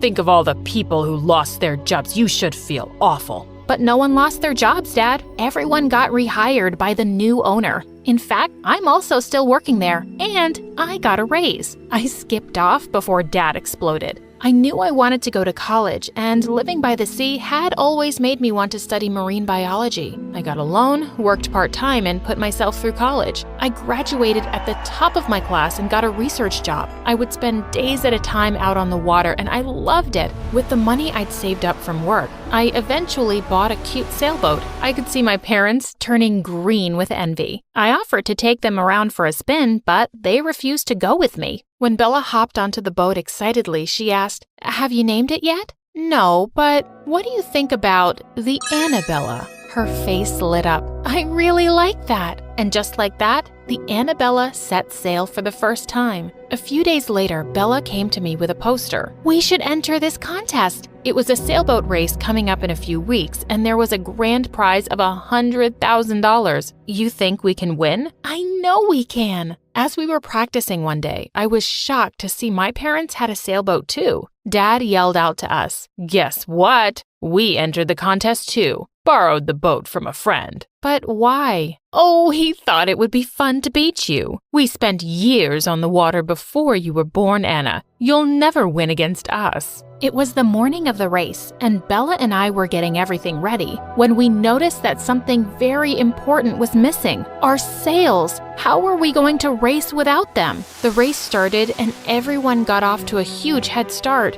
I could see my parents pointing and laughing at us from the water. Good luck without your sails, Annabella. Of course they'd sabotaged us. Just then, Bella came panting behind me, dragging some disgusting sails. I found them in the garbage.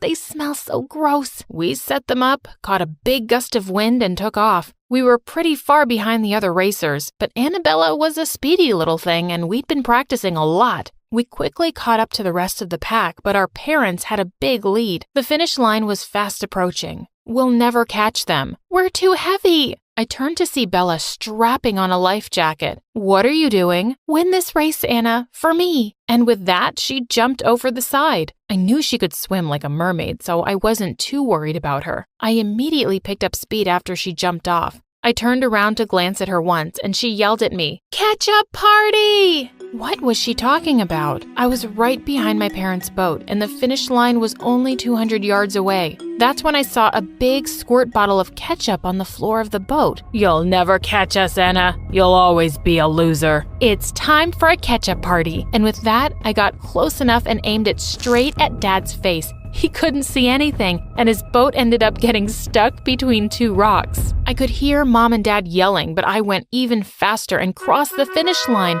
Bella ran up to me and gave me a huge hug. We won! We won! We're rich! A few weeks later, the Annabella and its victory was trending on the internet. We were invited to race all over the world. Eventually, we bought a bigger boat with our winnings. And even though my parents had always been so mean to me, I bought them a boat too, to make up for the one they'd sold all those years ago. And I keep the red toy boat Bella got me as a present right by the wheel at all times.